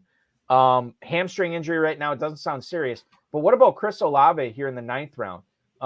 I was kind of excited from a dynasty standpoint when the Saints went up and grabbed Olave, but that was because I was down on Michael Thomas, and Jarvis Landry wasn't on the Saints at that time. Now Landry is a Saint. Thomas is looking better in practice. Now I don't know what I think about Olave. What do you think about Olave, the 5th receiver here drafted by team 3? It's he's getting a lot of positive press in camp. I mean, you always hear the puff pieces that we talk about again. It's definitely, a worry, obviously, with Landry being there. You're seeing Taysom Hill catch passes now. That's always he's always a pain for fantasy football. But Michael Thomas, obviously, on hamstring, you hope he's back. Hopefully he's back, But if he's not, I mean, Chris Olave is definitely an impact rookie. Jameson Winston can throw the ball down the field. So, I mean, he's definitely, again, with that team structure, another very, very well-drafted team, team 3. I mean, like, some of the players I don't agree with, but the structure and how everything's set up, they're getting a little cute at the tight end position and getting a little cute at the quarterback position for my liking right now, because this is not best ball. You're not drafting. I mean, you got to get one of these impact, quarterbacks, or you could be really stuck in bad lands when it comes to, some of these guys are drafted. This guy could be looking at Jameson Winston, or Tua or Kirk Cousins as your starter. And yeah, Kirk Cousins is definitely okay, but way better than the other two. But it's still a worry when you're looking here, you're competing against some of these other monsters. It always seems like somebody wants to double up on quarterbacks, right? And at this point, no one has. Now you're in round 12. Are you going to be able to, it's Team tough. 3 is drafting a really good best ball team. Yeah. I don't know if it's a season-long team. With the lack of tight ends, though, that's the other thing, too. Yeah. 11 rounds. Yeah, with the lack of tight ends, and really they're starting to, get a little thin. Some of the top. I mean, you could be starting Gerald Everett and having Ingram, and yeah, they have upside, but that's still a worry because you gotta start getting them positions really, really soon. I'd be very shocked if Kirk Cousins isn't coming off the board coming up here. Upside can only get you so far. You certainly need a foundation. All these guys, you still have to make this. Is the difference between best ball. Best ball, you have no decision making. Season long, you gotta. Who are you starting? You're starting Javonte Williams, but are you starting Gibson? Are you starting Pollard? Are you starting Mitchell? Are you starting Pasenko? That's one of the things, and that's one of the things I've noticed from like a lot of successful teams that we've had on the High Stakes Fantasy Football or successful owners that did not have the deepest team in the world. And while that seems like, well, if you don't have a deep team, you're not going to get to the championship round. Well, if you're really good at picking starters, and you get through the bye week gauntlet, then all of a sudden a no depth team makes lineup setting super easy. And it's much easier to hit on, your potential number of points because you don't have to worry about these fringe decisions at all these positions. You don't want a bunch of fringe decisions. You don't want to get to like the main, the end of the season and have like 7 receivers that all look the same. Right. Yeah, that's great for your depth, but you're going to pull your hair out trying to figure out who to start. They all look the same. So, I mean, you got to – best ball, you can do whatever you want. And season long, you cannot do that because, like I said, you got 4 running backs that all realistically look the same. Yeah. Who do you start week 1? Yeah. You're not going to know about Elijah Mitchell. He's not practicing. Mm-hmm. Antonio Gibson, you know about him. It's all red flags. And Pacheco, you don't know about him. So you're going to start the wrong one most of the time. Right. And then next week you're going to follow it up and probably start the wrong one again. Yeah, and that's it makes it so maddening. Lineup setting is so crucial. It's a tough skill very tough skill to harness and to acquire. And quite frankly, I don't think I'll ever acquire it. Everybody can sit there and say they can acquire it, but I think the best advice I can give is whatever your process is for submitting lineups, don't change that process. No. Keep it consistent. Don't try to get cute. If you drafted, Jefferson, Tyreek Hill, McLaren and Juju, that's who you're starting. Don't be like, well, Nico Collins has a good matchup. Let me start him week 1. Right. Yeah. Down the road, yes, but you drafted a guy in the first 5th in the top 5 rounds. You got to start him when it counts, especially early. Let's get into, let's see, where do we leave off here? I think round 10. Yep, round 10. Valdez-Scantling and Michael Gallup, the first 2 receivers off the board, followed by Russell Wilson at team 10, Rashad White and Naheem Hines here. Tom Brady, Romeo Doubs to team number 6, Michael Carter, the alleged starting running back for the New York Jets, as the number 3 running back here for team number 5. Dak Prescott going off the board to team 4. Nico Collins, Treylon Burks, and Melvin Gordon wrap up the 10th round here, Terp.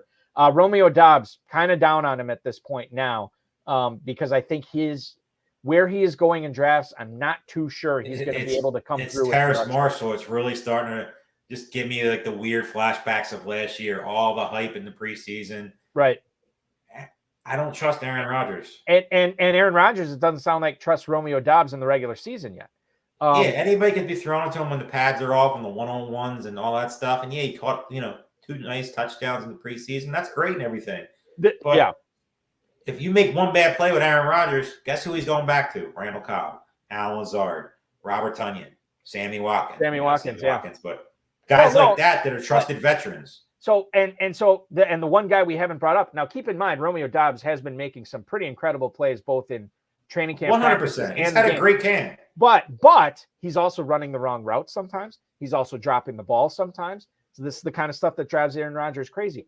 And that's guess who we haven't talked about that just came off the PUP list and now has been practicing for almost a week, and that's Christian Watson. This is another guy that could work himself into the wide receiver rotation, and if he starts coming along, potentially could take Romeo Doubs' snaps away from him a little bit. And all of a sudden, the 10th round pick that you invested in Romeo Doubs might start looking like, oh, what was I thinking? A disaster. And so listen, it could work out, but I think there's enough for me at this point, seeing where Doubs is going, there's enough for me to stay away from him. This team that drafted him here, team number 6, is super wide receiver rich. So when you have him as your number 6 receiver, okay, we'll see what happens there. But I think that pick might have been better served on a running back or even a tight end at that. It should have been a running back. You're 100% correct. I mean, Joshua Palmer 2 rounds later, in my opinion, is a way better pick. Oh, yeah. With a way secure role. That, for sure. With a way secure role than Romeo. And you could make the case that Palmer's an injury away type guy with both injury away from being a top, 5-6 round pick. And you don't usually see that with receivers, but I think Palmer's an exception. You don't. He definitely has that kind of upside. Let's see here. I wanted to talk. Yeah, let's get into the 11th round here. Jahan Dotson at the 11:01, Kenneth Gainwell, Isaiah Pacheco, and then James Robinson, Alexander Madison, and Brian Robinson. A lot of 0 RB running backs taken here in the 11th round. That is 5 of them right in a row. Julio Jones and Tyler Boyd after that. David Njoku off the board to team number 9. That's the 11:09, 11:10 pick is Garrett Wilson, Isaiah McKenzie, and then Jalen Tolbert. A lot of young, unproven players in this round. Terp, how do we assess James Robinson this year? What's he going to be on this Jacksonville Jaguars team? I know you love ETN. You're probably not drafting James Robinson on your ETN teams. But what if you don't have ETN? Is there value? Drafted him once. Okay, so you're staying away from Robinson. My stand is on ETN. People could talk about Robinson. I trust that ETN is going to be the guy. Yeah, is Robinson going to get some carries? Yeah, of course. But you still don't know what you're going to get. He still hasn't played. I mean, they're not going to put him out there and 50-50 or whatever people keep trying to say. I just don't think Robinson has any upside compared to, look at the guys that drafted around him. Gainwell, upside. Pacheco, upside. Madison, upside. Robinson, upside. What upside does James Robinson have? Yeah. Well, and the thing is, I guess if something were to happen to ETN, he's coming off a massive injury. None of those other guys are. And Matthew Bingham just pointed out too. He's like, Team 4 fears no Achilles injuries for running backs with both Cam Akers and James Robinson on the team. And oh, by the way, Rashad Penny, who's been kind of who was a walking injury. Exactly, or a non-walking injury, as it were. So yeah, I think interesting stuff there. Brian Robinson, is he becoming a value in the 11th round? Normally, I'm looking at this, Terp, before you answer that. He has an ADP of the 10:07, so he actually slipped about a round tonight. Is he a value there, given what we've seen with Antonio Gibson in our nation's capital? I think he is. I mean, he is definitely going to get early season work. The hatred of Antonio Gibson is definitely putting a bigger shine on Robinson. He's going to get all the early down work. Looks like it, at least.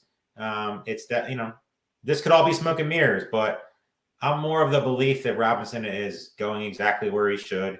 He's definitely I don't really see the ceiling to him, but I definitely could see a 8 to 14 point type of week with multiple touchdown, upside.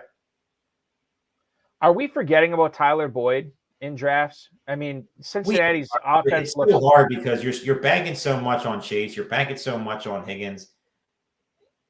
Boy is just, people could say, oh, it's the same thing as Palmer. He's an injury away. And that's true. But I just think he's a good slot receiver. I don't think he's a Hunter Renfrow. I don't think he's a Josh Palmer. I think that's the difference. No. I don't think he's Josh Palmer. His upsides is very, very limited. Even with an injury, I think it would just make the other guy, the Higgins or Chase, get more targets. And somebody else would emerge behind him. I don't think Tyler Boyd, if Chase or Higgins go down, is going to get 10, 12 targets a game. I just don't. And that's a team that it needs receivers, obviously.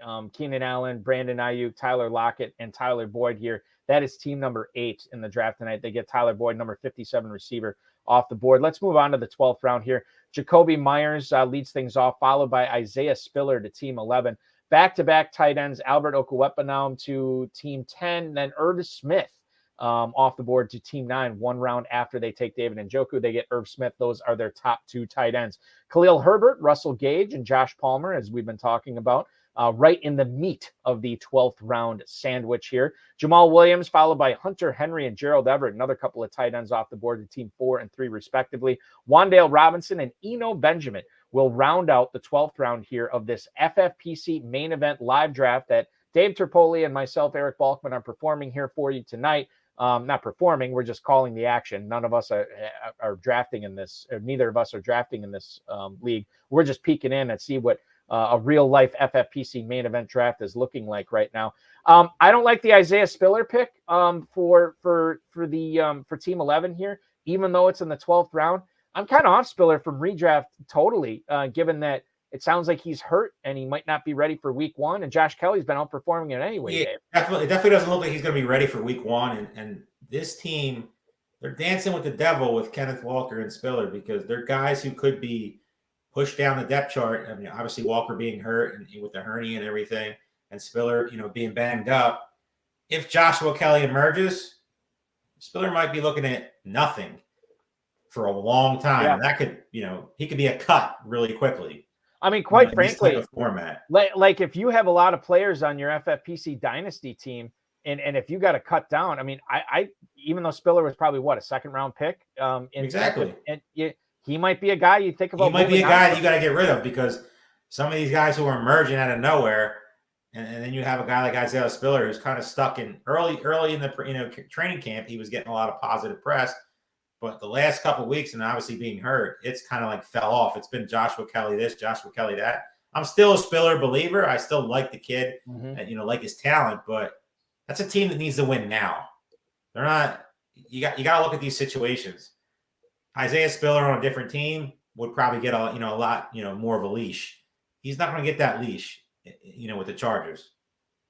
Who would have thought that? Isaiah Spiller was not the correct Isaiah to draft in rookie drafts this year with the FFPC. Unbelievable. I don't know about that yet. People need to pump the brakes on that. Well, okay, but hold on. But if you redraft right now, Terp, and if you're doing a redraft rookie draft for Dynasty, Pacheco's totally going over Spiller, is he not? It's so hard because I've been caught up in the Pacheco hype. I've drafted him a bunch. Yeah. But I've got him a lot cheaper than where he's going. It's really hard to justify taking him where he's going right now because in certain spots you obviously got him later. But I don't know. You brought this up earlier and then you said wait till the guy get drafted. Let's talk about it. Chiefs running backs. I'm starting to think CEH might be the better value right now. That was my question. Who's the value? I just feel like I've watched a lot of tape from Pacheco. A lot of preseason games. And he's missed a lot of holes. And a lot of holes the NFL running back should not miss. And if you really watch it, I'm talking about one cut, gone holes that he's running right into the pile. That worries me very much because forget Ronald Jones. He's done. Forget him. Yep. But McKinnon's still there. Too? McKinnon's still a worry because, you saw what he could do. Yeah. But CEH, I feel like is just – 7th round's a good, probably where he should be, but I've seen him fall farther than that. And to get him on that kind of offense, if he could just figure out the game, the mental part of the game, and get on Andy Reid's, he could be one of the best values in drafts right now. I'm not sitting here saying don't draft Pacheco. In your home leagues, you should always draft him because nobody probably even knows his name. Exactly. But in these leagues, somebody's going to like him more. In the 11th round, I'm taking Gainwell over him. I'm taking Madison over him. I'm taking Robinson over him. If he falls a little bit, maybe 13th, yeah, you can get me into that. Okay. But I've watched the last couple of preseasons. I have not liked what I've seen. You can see all the puff pieces that you've seen, obviously, in training camp. They look great. That's cool. But I want to see when you have a hole that's there, wide open, a cutback, touchdown, that you just don't even see it. Coach is going to see that too. And he's not going to be on the field with Patrick Mahomes. And then that would obviously, you would obviously move towards Clyde Edwards-Helaire over McKinnon over Ronald Jones at that point. So yeah, and to your point, main event ADP for Clyde Edwards-Helaire over the last 3 days, 709. He went 7 spots in front of that tonight. Correct. And so maybe he ends up climbing a little bit. I don't know. I don't foresee that. I don't think he will because you're not going to get. My guess is Kansas City doesn't play a single soul in the last game, so you're not going to see either of those guys. Right. You might see Pacheco, I guess, but we hardly saw him in week 2. It's just crazy because like all he needs to do in that week 3 preseason game is break a 40-yard touchdown, and he'll be an 8th round draft pick by the time Vegas rolls around. And it's weird because I've seen. Let's look at this right now with the handy tools that Mojo has. I think the highest he has gone in a main event draft is the 5th round. I haven't seen him in the 5th. I'm at least on this. I'm 99% sure I saw him in the 5th. In a main event? I'm pretty sure. Okay. One of the ship chasing drafts. Okay. Well, maybe that was the case. The data I'm looking at has him at the 701 was the earliest for Pacheco. Maybe it was Football Guys. That I totally buy. Because I mean, Football Guys draft. And this is Terp. I was going to ask you about this before. We are getting to the point of the season. We've already been at the point of the season where people are drafting multiple main events, definitely drafting multiple Football Guys teams. And a lot of times you will see some crazy builds and you will see some crazy selections early on in the drafts because these guys want to build the team differently than what a team drafting from the first spot looked like a month ago, what a team drafting from the 11th spot looked like 5 weeks ago. You know, they want to get that variance in there, not only for their own portfolios, but for the contest itself. And I think now, as we look at the main event, we saw it tonight in the main event, some of the crazy stuff happening in this draft. Now you're going to see some wild and wacky things as people are, you know, trying to go for broke, giving themselves every single advantage they can to try to win $1 million. You definitely have to do that. But these guys who are drafting a ton of teams, like, yeah, there's certain people, like, I forget the guy's name, but all he does is draft running backs. Every single draft, that's all he does is draft running backs. And that's cool. But you don't want really guys like that in your draft because they kind of screw things up. They make, like, when he's drafting 5-6 running backs in a row, it's hard to capitalize on that. It's hard to capitalize on things because if you start wide receiver, you're kind of reaching around too early. And it kind of just screws up your whole plan. Not plan going in because you're not really supposed to go in with a plan. Right. But it really, your thought process is different because especially if you're sitting on the ends and he's in the middle, I mean, it could lead to a complete disaster, you know, of reaching, you know, trying to figure out what he's going to do instead of just drafting the best available. I feel like, you know, you should have a plan, but I think the plan always changes. Like the plan always gets screwed up. You just have to adapt. Like yeah, I know so many guys that they do one draft, they do 2 drafts, and they're like, I got 2 guys in the queue with 3 picks away. And the 2 guys get taken. And it's like, oh my God, what do I do? Yeah, exactly. And they just draft the next best guy. And I'll say this too, like the whole sniping aspect. Now, this is something, and I don't really bring it up on the show because we have a ton of guests that use the term sniping. I don't really view it as sniping when a guy takes a player 1 pick before you, when like that's where he's normally going. It's stupid. You know, I mean, because it's high stakes fantasy football. You think he's sitting there going, "Wow, I wonder what Terp's doing. What he's going to do with the next pick." Yeah, I'm going to take this guy before him because I think if you're doing that, you're a losing mindset. That's just not. That's not the way to think. Yeah, you look at your board, your structure, and you take the best guy that fits your team. And if he gets taken right before you, it sucks. It happens all the time. I've made my peace. I was sitting there in the draft tonight, and I was praying to all Jesus that Cortland Sutton would come back to me in the 4th round. Everybody knows what I think of Cortland Sutton. And I knew that it was very, very slim. And he kept trickling back. And he didn't make it to me. So you can't get too excited because if something like that, he makes it a pick before, it could really screw up your mindset mid-pick and you can make a mistake. And if you make a mistake, your whole draft can be screwed up because you're just not prepared. You should always have multiple guys in the queue. That you're okay with taking no matter what happens. I'll tell you this, like the majority of these main event drafters will, when they are looking at their pick, they will have a plan A in mind. And I would say plan A for them almost never works out.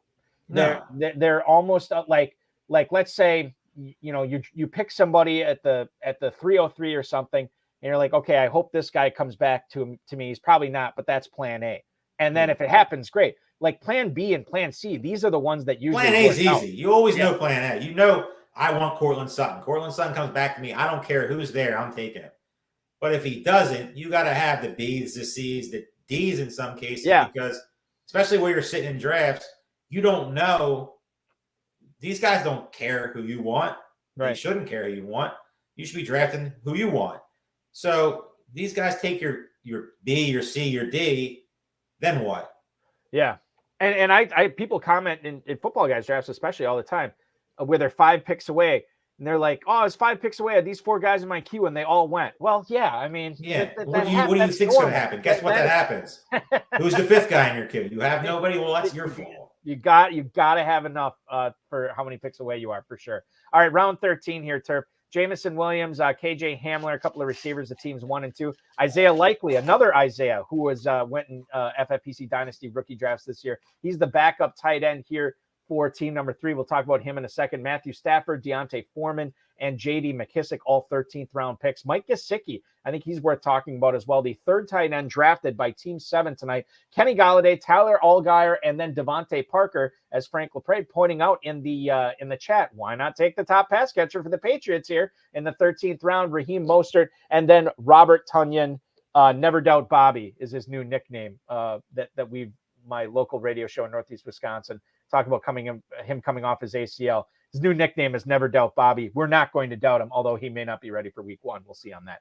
All right, so this 13th round here, Isaiah Likely. Let's talk about him, Terp. He has been flying up draft boards. A couple of weeks ago, you saw him maybe in the 20th round, but he's got 12 catches for 144 yards and a touchdown in 2 preseason games. He caught all 8 of his targets this past week. He looks like a beast. How likely is it that Isaiah Likely is going to be utilized in a lot of 2 tight end sets for Baltimore this year, given the lack of perimeter options that Baltimore has? It's definitely a possibility. I mean, I'm not going to sit here and say it's a bad pick.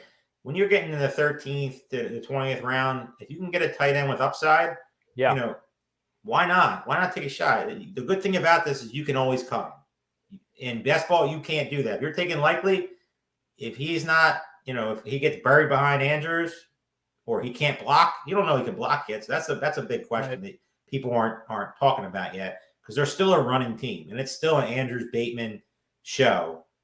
They really have never had a solid number 2 receiver who they counted on. Look at some of the guys who have been through there. They've never put up big fantasy numbers. Right. So he's a little bit of a question for me. I don't really preseason stats don't mean absolutely 0 to me, because he caught all his targets, and now look, he's doing it against scrubs. I want to see him out there against top defenses, with Mark Andrews on the field. He's not going to be split out. Andrews has not played, Yeah, Andrews wasn't, Andrew hasn't been out there. He's definitely not going to get forgotten. He's still the number 1 target there. Like I said, he's not a bad upside play in this, because you can always cut him. With that team structure, I don't know how. Somebody's going to have to explain to me, team 3, how you drafted defense over your first quarterback. Yeah. What are you doing? Well, Dave, as you will come to find out, defenses are worth a significant amount of draft capital. Well, not a significant amount of defenses. But in the KFFSC, which you are now playing in the KFFSC main event. I didn't read the rules yet, so I still haven't sent my money yet. Check out the defensive scoring. I heard rumors of this, and he's been doing a great sell job, and he got me there. I'm drafting Tuesday. All right. That's awesome. Tuesday. I'm already locked in, but I don't like this defense stuff. I will say it is a rarity that you see. I have seen it in Kentucky. It's rare to me in an FFPC main event to see a team draft a defense before their first quarterback. Like, I can't even. I'm looking at quarterbacks that are even left. Like, I guess he could go Justin Fields. We got 16 of them off the board right now. Yeah, Fields is still out there. And it's like you're gonna try draft 2, but like, who are you starting? So Tagovailoa is still out there, which I mean makes sense for his team. But why don't you take him over the defense? Right? Yeah, exactly. Unless you're not a believer in Tagovailoa. I don't know. Jameis Winston, you don't have a quarterback. It's not like your backup. Well, I'm just saying if he's not a believer in Tagovailoa and he's like, oh, all these other guys, I mean Matt Ryan and Winston and Daniel Jones and Deshaun Watson, like all these guys are all the same. This is a that Deshaun could be Watson the reasoning team. There. This is definitely a Deshaun Watson type of team. You draft Tua, you take Deshaun Watson, and you just hold on and pray that Tua can get you where you need to get to. A lot of tight ends and quarterbacks go off the board here in the 14th round. Derek Carr leads things off for Team 12. Tyler Higbee backing up George Kittle at tight end for Team 11. Evan Engram is going to be the number 3 tight end selected by Team 10 to go with Kyle Pitts and Albert Okwuegbunam. Aaron Rodgers, the backup quarterback to Jalen Hurts here. Kirk Cousins backing up Justin Herbert, followed by Noah Fant, the fourth, count him, 4 tight ends drafted by Team 7, Goddard, Ertz, Gesicki, and Fant. Trevor Lawrence is going to be the number 2 quarterback behind Joe Burrow for Team 6. Hayden Hurst backing up Travis Kelce. Austin Hooper backing up Hunter Henry. That is for Team 5 and 4, respectively. Then you're looking at DJ Chark, Zamir White, and Mark Ingram to wrap up the 14th round of this 2022 FFPC Main Event live draft here on the FFPC YouTube, Twitter, and Facebook channels. Very excited to bring this to you for the first time ever tonight, talking about the 14th round here, Terp. There is there's a lot to talk about in here. Well, I mean, there's not a whole lot that really trips my trigger, but I do think there are a couple of talking points. Noah Fant, number 1. Not sure what Team 7 is doing loading up on the tight end position. I'm fine with 3 tight ends in a main event draft. 4, I think, is kind of overkill, especially when you should be chasing wideouts at this point if you're Team 7. You have 4 receivers. This team is driving me nuts. You have 4 receivers. Michael Thomas, George Pickens, wild unknown, preseason type, but you don't know a thing about George. Love the player, but you don't know a thing about him. He's your number 2. You have to start him as of right now. Let's just say you don't start George Pickens. You have Julio and Gage. That's cute. You have Brady. Which one of the 2 are you going to play? This isn't best ball. This is a best ball roster. Jarvis Landry is probably your wide receiver 2. Realistically. Unless you're going to gamble with Gage or Julio. At this point, yeah. And then you have 2 tight ends that are pretty much, in my opinion, useless right now. Gesicki has got no positive press whatsoever. No. To the point where I think the last thing I saw is that they were shopping him around or listening to offers for him. Yeah, and then they're saying today that no. And then Noah Fant, very worrisome there because I'm a little exposed to him. I thought he'd be more of a, target, third option on that team. What on earth are you taking a 4th guy before? This team's left me speechless. And it was one that we kind of liked, right?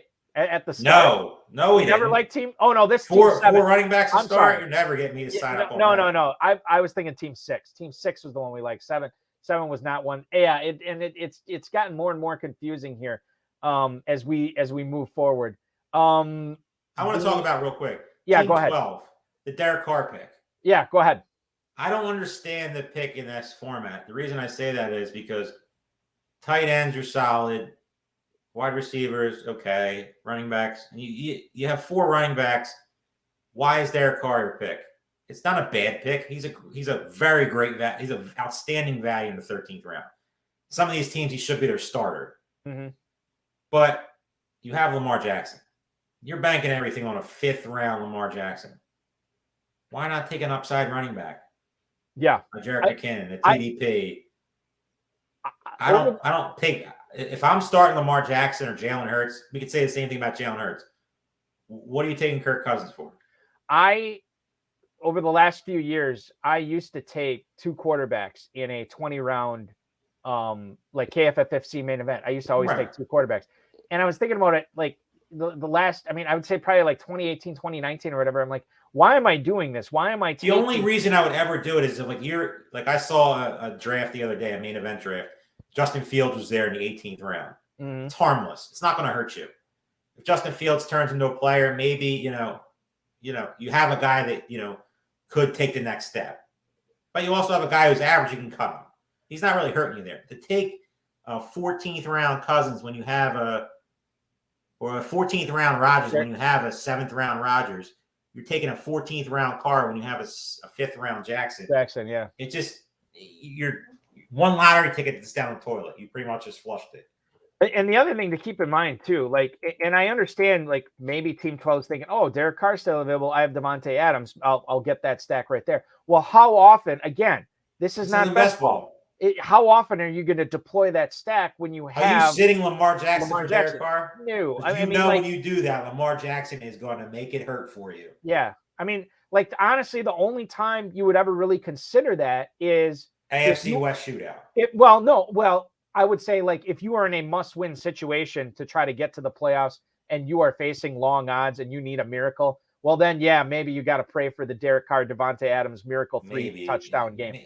But I don't even see that because you have the Jackson Andrews stack too. So it Yeah, just and that's a makes good point. That it because makes no sense. if you are doing the Carr Adams, that's a great point, Terp. If you are doing the Carr Adams stack ever, you are killing your Jackson Andrews stack. Exactly. Which is just it makes What's no the sense. point? It's a wasted pick. It's not a bad pick. It's just a wasted pick. For me, and this was the point I was trying to get to. I would much rather take a chance on a injury away type running back, a rookie Which you receiver. only have 4. You have James Conner, who has a ton of questions. You have Kareem Hunt, who has no locked up job. Yeah. Very, very low ceiling in Cleveland. If he gets traded, yeah, but we don't know that's going to happen. But I mean, Cordarrelle Patterson, major questions. Yeah, he was a gangbuster to start the season, but that fell off real quick. Yeah. And then you have Damian Harris, who scored 800 touchdowns, but Stevenson's getting all the hype, and it's still Bill Belichick. You got to take a running back there. Yeah, totally with you on that for sure. Moving on to the 15th round, Brevin Jordan, a guy who was a guy on the HSFFR. We talked a lot, and even Pros versus Joes, we talked about it with a lot of people that were very excited about Brevin Jordan. He's lost a little bit of his luster so far. I think those people are jumping off the Brevin Jordan bandwagon and maybe onto the Isaiah Likely bandwagon. Could be. We are not jumping off any bandwagons. I am not speaking of you personally, Terp. I'm talking about a lot of people that see now you can spread out on that Brevin Jordan bandwagon. Now we can spread out. I'm on the bandwagon. I got a lot of room now. I'm good. TDP after that. Tyrion Davis-Price at the 1502. We already talked about the Buffalo defensive pick. Logan Thomas off the board at the 1504, followed by Jerick McKinnon. It's interesting because if you look at round 9 through 16 for team number 5, they have drafted out of those 8 picks, 7 of them have been running backs. Very interesting stuff there. Mike Davis, Van Jefferson. First kicker goes off the board here. Justin Tucker. And then it's the Niners defense is the second running back. No, I beg your pardon. I switched rounds on you.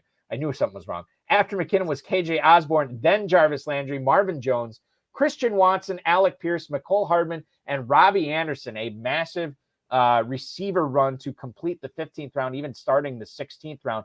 That is round 15 there. Terp, I guess the only thing I'll ask you about here is Marvin Jones. I think is an interesting pick here to team number 8, given that their receivers were sort of a weakness of this team with just drafting one of them in the first 6 rounds and then sort of peppering them in after that. Marvin Jones could be interesting with Trevor Lawrence this year. Definitely interesting. Definitely a good guy to draft here. He's definitely a guy that has a role day one.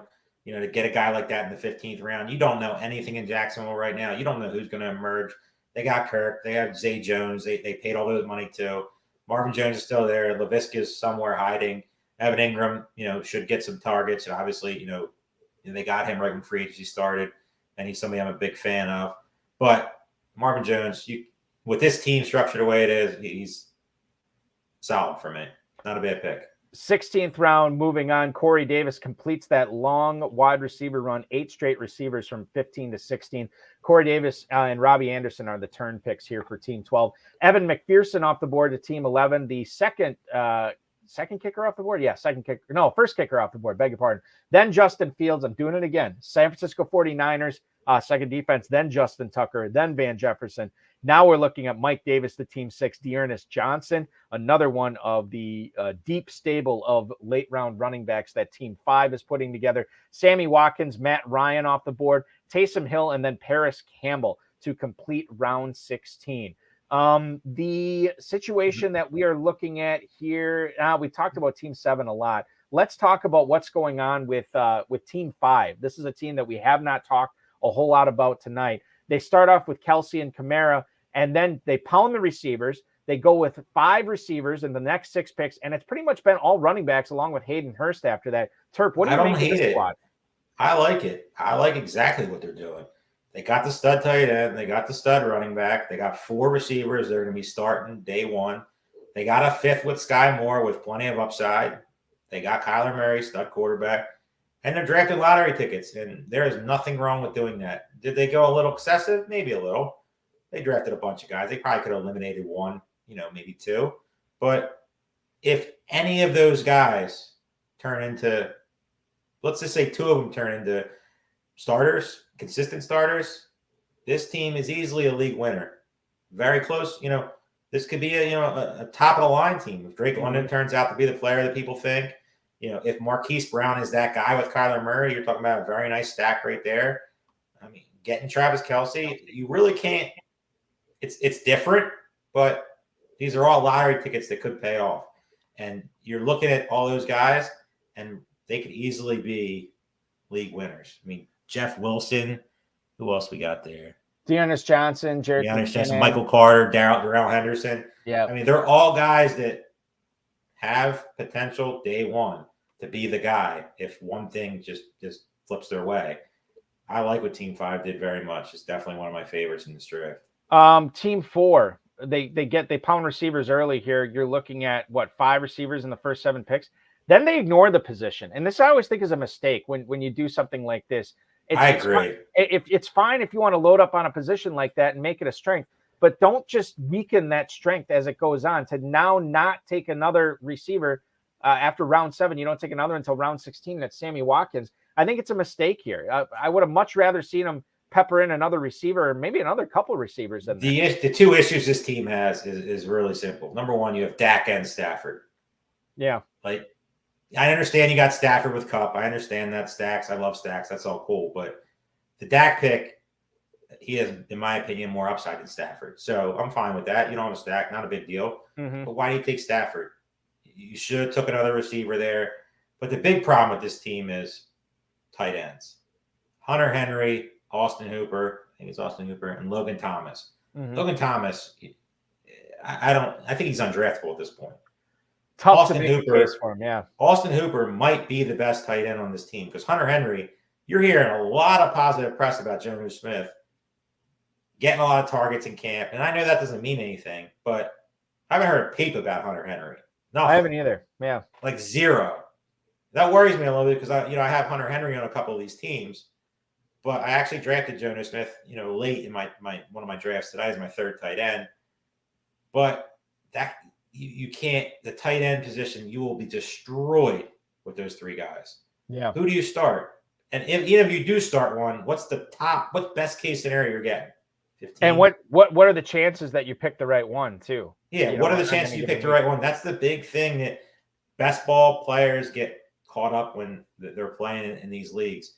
And it's hard sometimes because you're so used to the May you draft and I got to get stacks. I got to get 3 tight ends. One of them will pan out. I don't care which one. Mm-hmm. In this format, you got to click the button of starting somebody.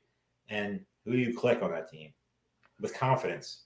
There's none. I mean, you can't have any confidence in any of those. I mean, that team has had a very, very, very nice start.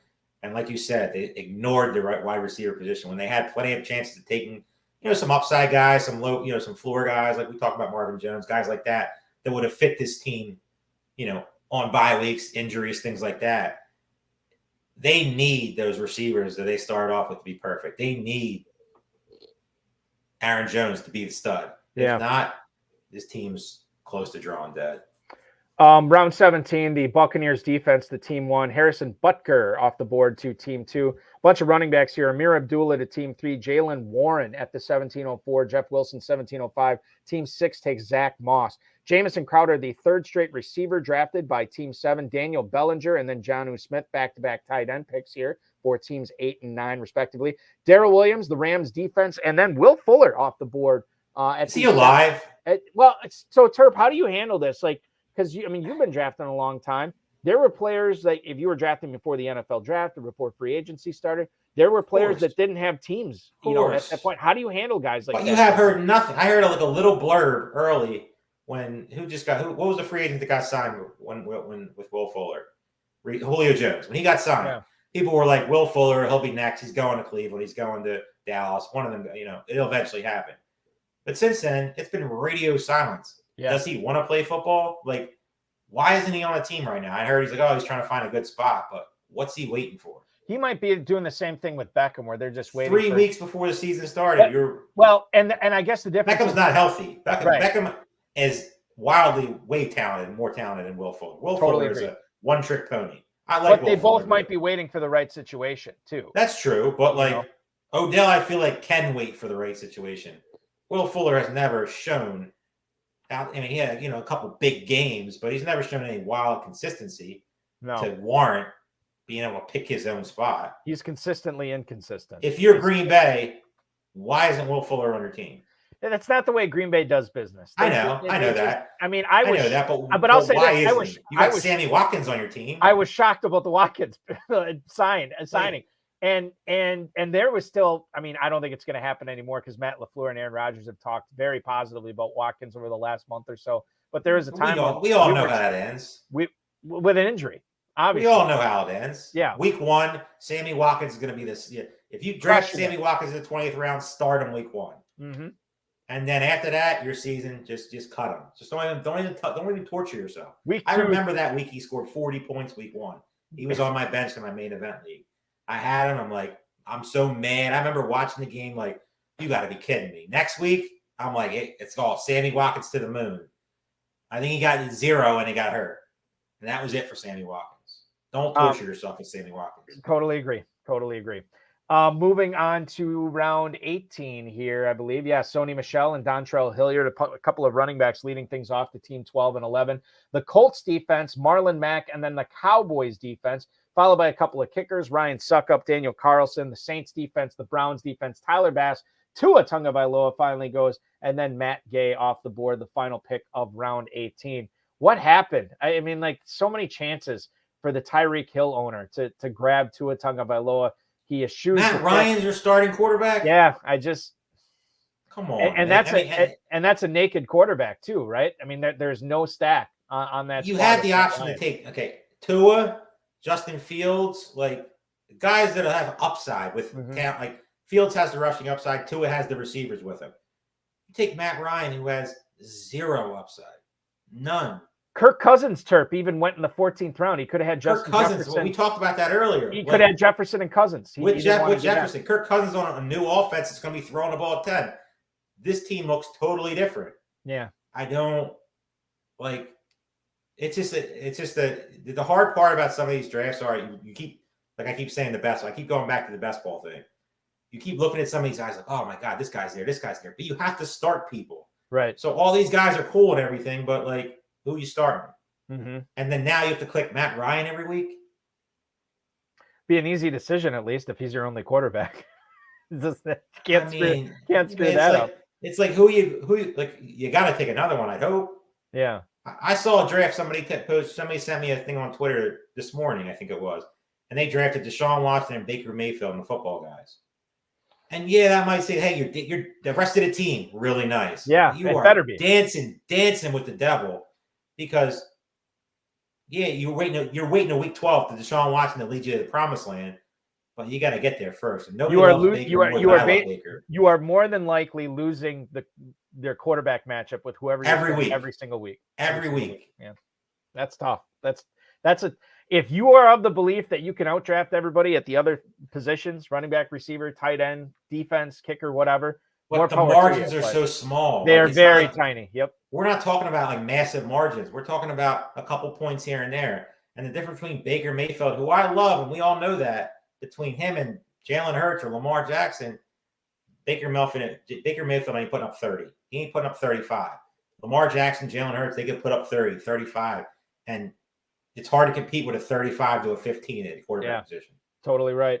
Round 19, Samaje Perine, Patriots defense at the 1902. Joshua Kelly off the board at the 1903. Greg Dulcich, the rookie tight end from UCLA, is the 4th tight end drafted by Team 4. Brandon McManus, the Packers defense. AJ Green off the board here to team number 7. Then you get Trey Sermon and Kyle Phillips. A couple more running backs here. Gus Edwards to team 10. Chris Evans to team 11, followed by the Titans defense. You a little surprised that Joshua Kelly's going this late, Terp, given that he looks like the dude? Nobody believes it. I mean, it's a preseason. I mean, he's flashed in the preseason before. Nobody believes this is going to be a long-term, thing, especially if Austin Eckler gets hurt. I think it's going to be more of a Spiller Kelly, split. So I think it's fine.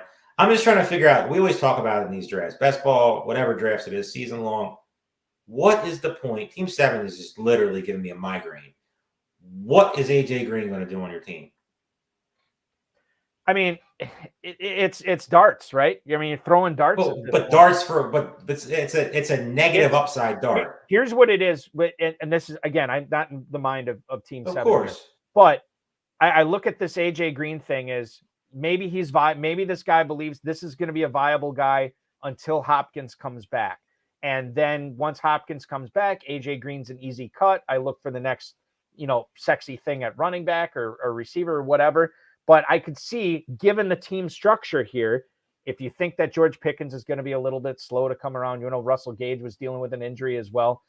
You said Jarvis Landry is your number 2 receiver on this team to pair with Michael Thomas. They're both on the same Saints team. He needed something here. And I understand, I'm not necessarily agreeing with this, but I understand the argument for AJ Green there, at least for the first month and a half of the season. You have to start AJ Green in any single format in fantasy football for any reason whatsoever. You have negative chance to win. Look, I'm not saying it's optimal, but I know it's negatively optimal. Negatively optimal. Negatively optimal. It is a lose no matter what. Nothing. AJ Green had a great career. Not disrespecting the player, but no. Our guy Aiden, by the way, as we're talking with about Team 7, darts on senior citizens. The Team 7 story clearly is what we're talking about tonight with Team 7. There's some age. He also has Jamison Crowder. I didn't even see that one. Yep, Crowder, Landry. I don't even know if he's going to make the team. Tom Brady, the star, obviously, senior citizen. Ertz is not a young man anymore. I'm sure we'll do more of these, but I don't know if it can get much worse than that. Let's go through team 20, 20th round real quick. Bunch of kickers here. Randy Bullock, then Donovan Peoples-Jones. I'm starting to like him as a last round pick. I'm with you there. Matt Prater, Greg Joseph, Kendrick Bourne. I don't know if he's going to make the Patriots, quite frankly. I like Nelson Aguilar better, personally. Yep, and it's weird because I read one report one day, Aguilar is really far behind. And then a few days later, Aguilar's been the standout of Patriots. It's the Patriots. It's so hard to trust anything. Right. Yeah, Devontae Parker is the only receiver that I would take with any sort of small confidence. Yeah. Unless you want to have a they're all best ball players. Every single one of them are best ball players. Right. They're not. You're not starting with confidence. Kendrick Bourne, the Broncos defense. Tyler Conklin, tight end, going to team number 6. That is his backup to Dawson Knox. I like Tyler Conklin. I like that pick. He's coming on a little bit in drafts too. Ronald Jones. Yeah, like I said, 19th round, 20th round, is it? What is it? 20th round? That's a 20th round. Tyler Conklin. Nothing wrong with that pick here. Yeah. What if he turns into a player? I mean, you still have the other tight end there, but he's getting a lot of positive press in camp. They utilize a tight end. Is he going to be a top-notch tight end? No, but in the 20th round, with Dawson Knox is his only other tight end. I don't know about that, but still, 20th round, Tyler Conklin, love the pick. I would have. I just talking about Team 6 real quick. This is a team that we like. I think this is a really strong team. In fact, I like what they did in the second half of the draft with running back, getting those 2 Commanders guys and Robinson and McKissick. Mike Davis, say what you will about him, he might be the guy to lead the Ravens backfield week 1, and maybe for the foreseeable future, since he might be a 1-2 week guy, and then you cut him. And then Zach Moss, who's been picking up steam in the Bills backfield as well. Well, I mean, 17th round, you could do a lot worse. The only thing I would have said that I would have maybe done differently, probably go after another tight end besides Knox earlier than Conklin. Knox he's definitely not somebody I'm on a ton this year. I mean, he's, like I said, another guy that scored a ton of touchdowns. That usually is not something that carries over, with somebody with, obviously Diggs, Davis, McKenzie. I mean, Crowder, if he's healthy, all the running backs and just Josh Allen in general. Right. I don't see Knox putting up the same production. That's definitely the weakness of Team 6. And obviously, the Trevor Lawrence pick, that's the one I had a problem with. Like, that should have been another running back. Yeah, I just that's why we keep talking about, and I don't understand. Team 1 gets it. You draft Patrick Mahomes. If Patrick Mahomes gets hurt or something happens to Patrick Mahomes, then you got to figure it out on the waiver wire. And but you're the guy. You draft him in the 7th round because he's the guy. Yeah. Trey Lance, the Tua pick in the 18th round is not really that much of a problem, but there's just no reason to draft 2 quarterbacks that early, because all you're doing, you're banking on an injury. You're never playing Trevor Lawrence. He's never playing over Kyler Murray, Joe Burrow. Joe Burrow. Yep. Brett Maher after Ronald Jones, Kyron Williams, Chuba Hubbard is the penultimate pick of the draft. And then another Eagle, Boston Scott here, is Mr. Irrelevant in this draft. Terp, what kind of value does Boston Scott carry in a main event this year? Very 20th round, you can do much worse than Boston Scott. I mean, he's definitely a guy that but when would you easily be the starting running back week 1. Oh, he could be. Okay. On this team, he might be the flex option week 1. I could easily see that if Miles Sanders isn't ready. So and the best part about Boston Scott is he's definitely your first cut probably, or your second cut. And he's definitely not somebody that's going to hurt you in any way. He's a guy, if you could draft a guy in the 20th round that you knew was starting week 1, you would do it 100 times out of 100. Absolutely, you would. Doesn't matter. Because some of these guys getting drafted in the 20th round outside of kickers and defenses aren't going to be on your roster. So you got to take as many chances as you can in these rounds, because you're going to find an Elijah Mitchell. You could find a Cordarrelle Patterson. And if you find that guy at that value, the rest of your team just falls, no matter how you draft it. Right. Your draft could be terrible.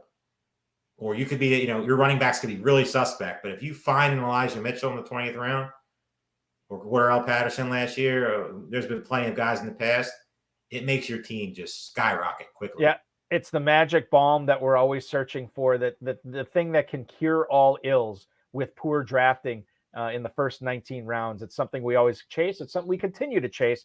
And it's something that FFPC main event owners will be chasing for the next 2+ weeks leading up to the start of the NFL regular season.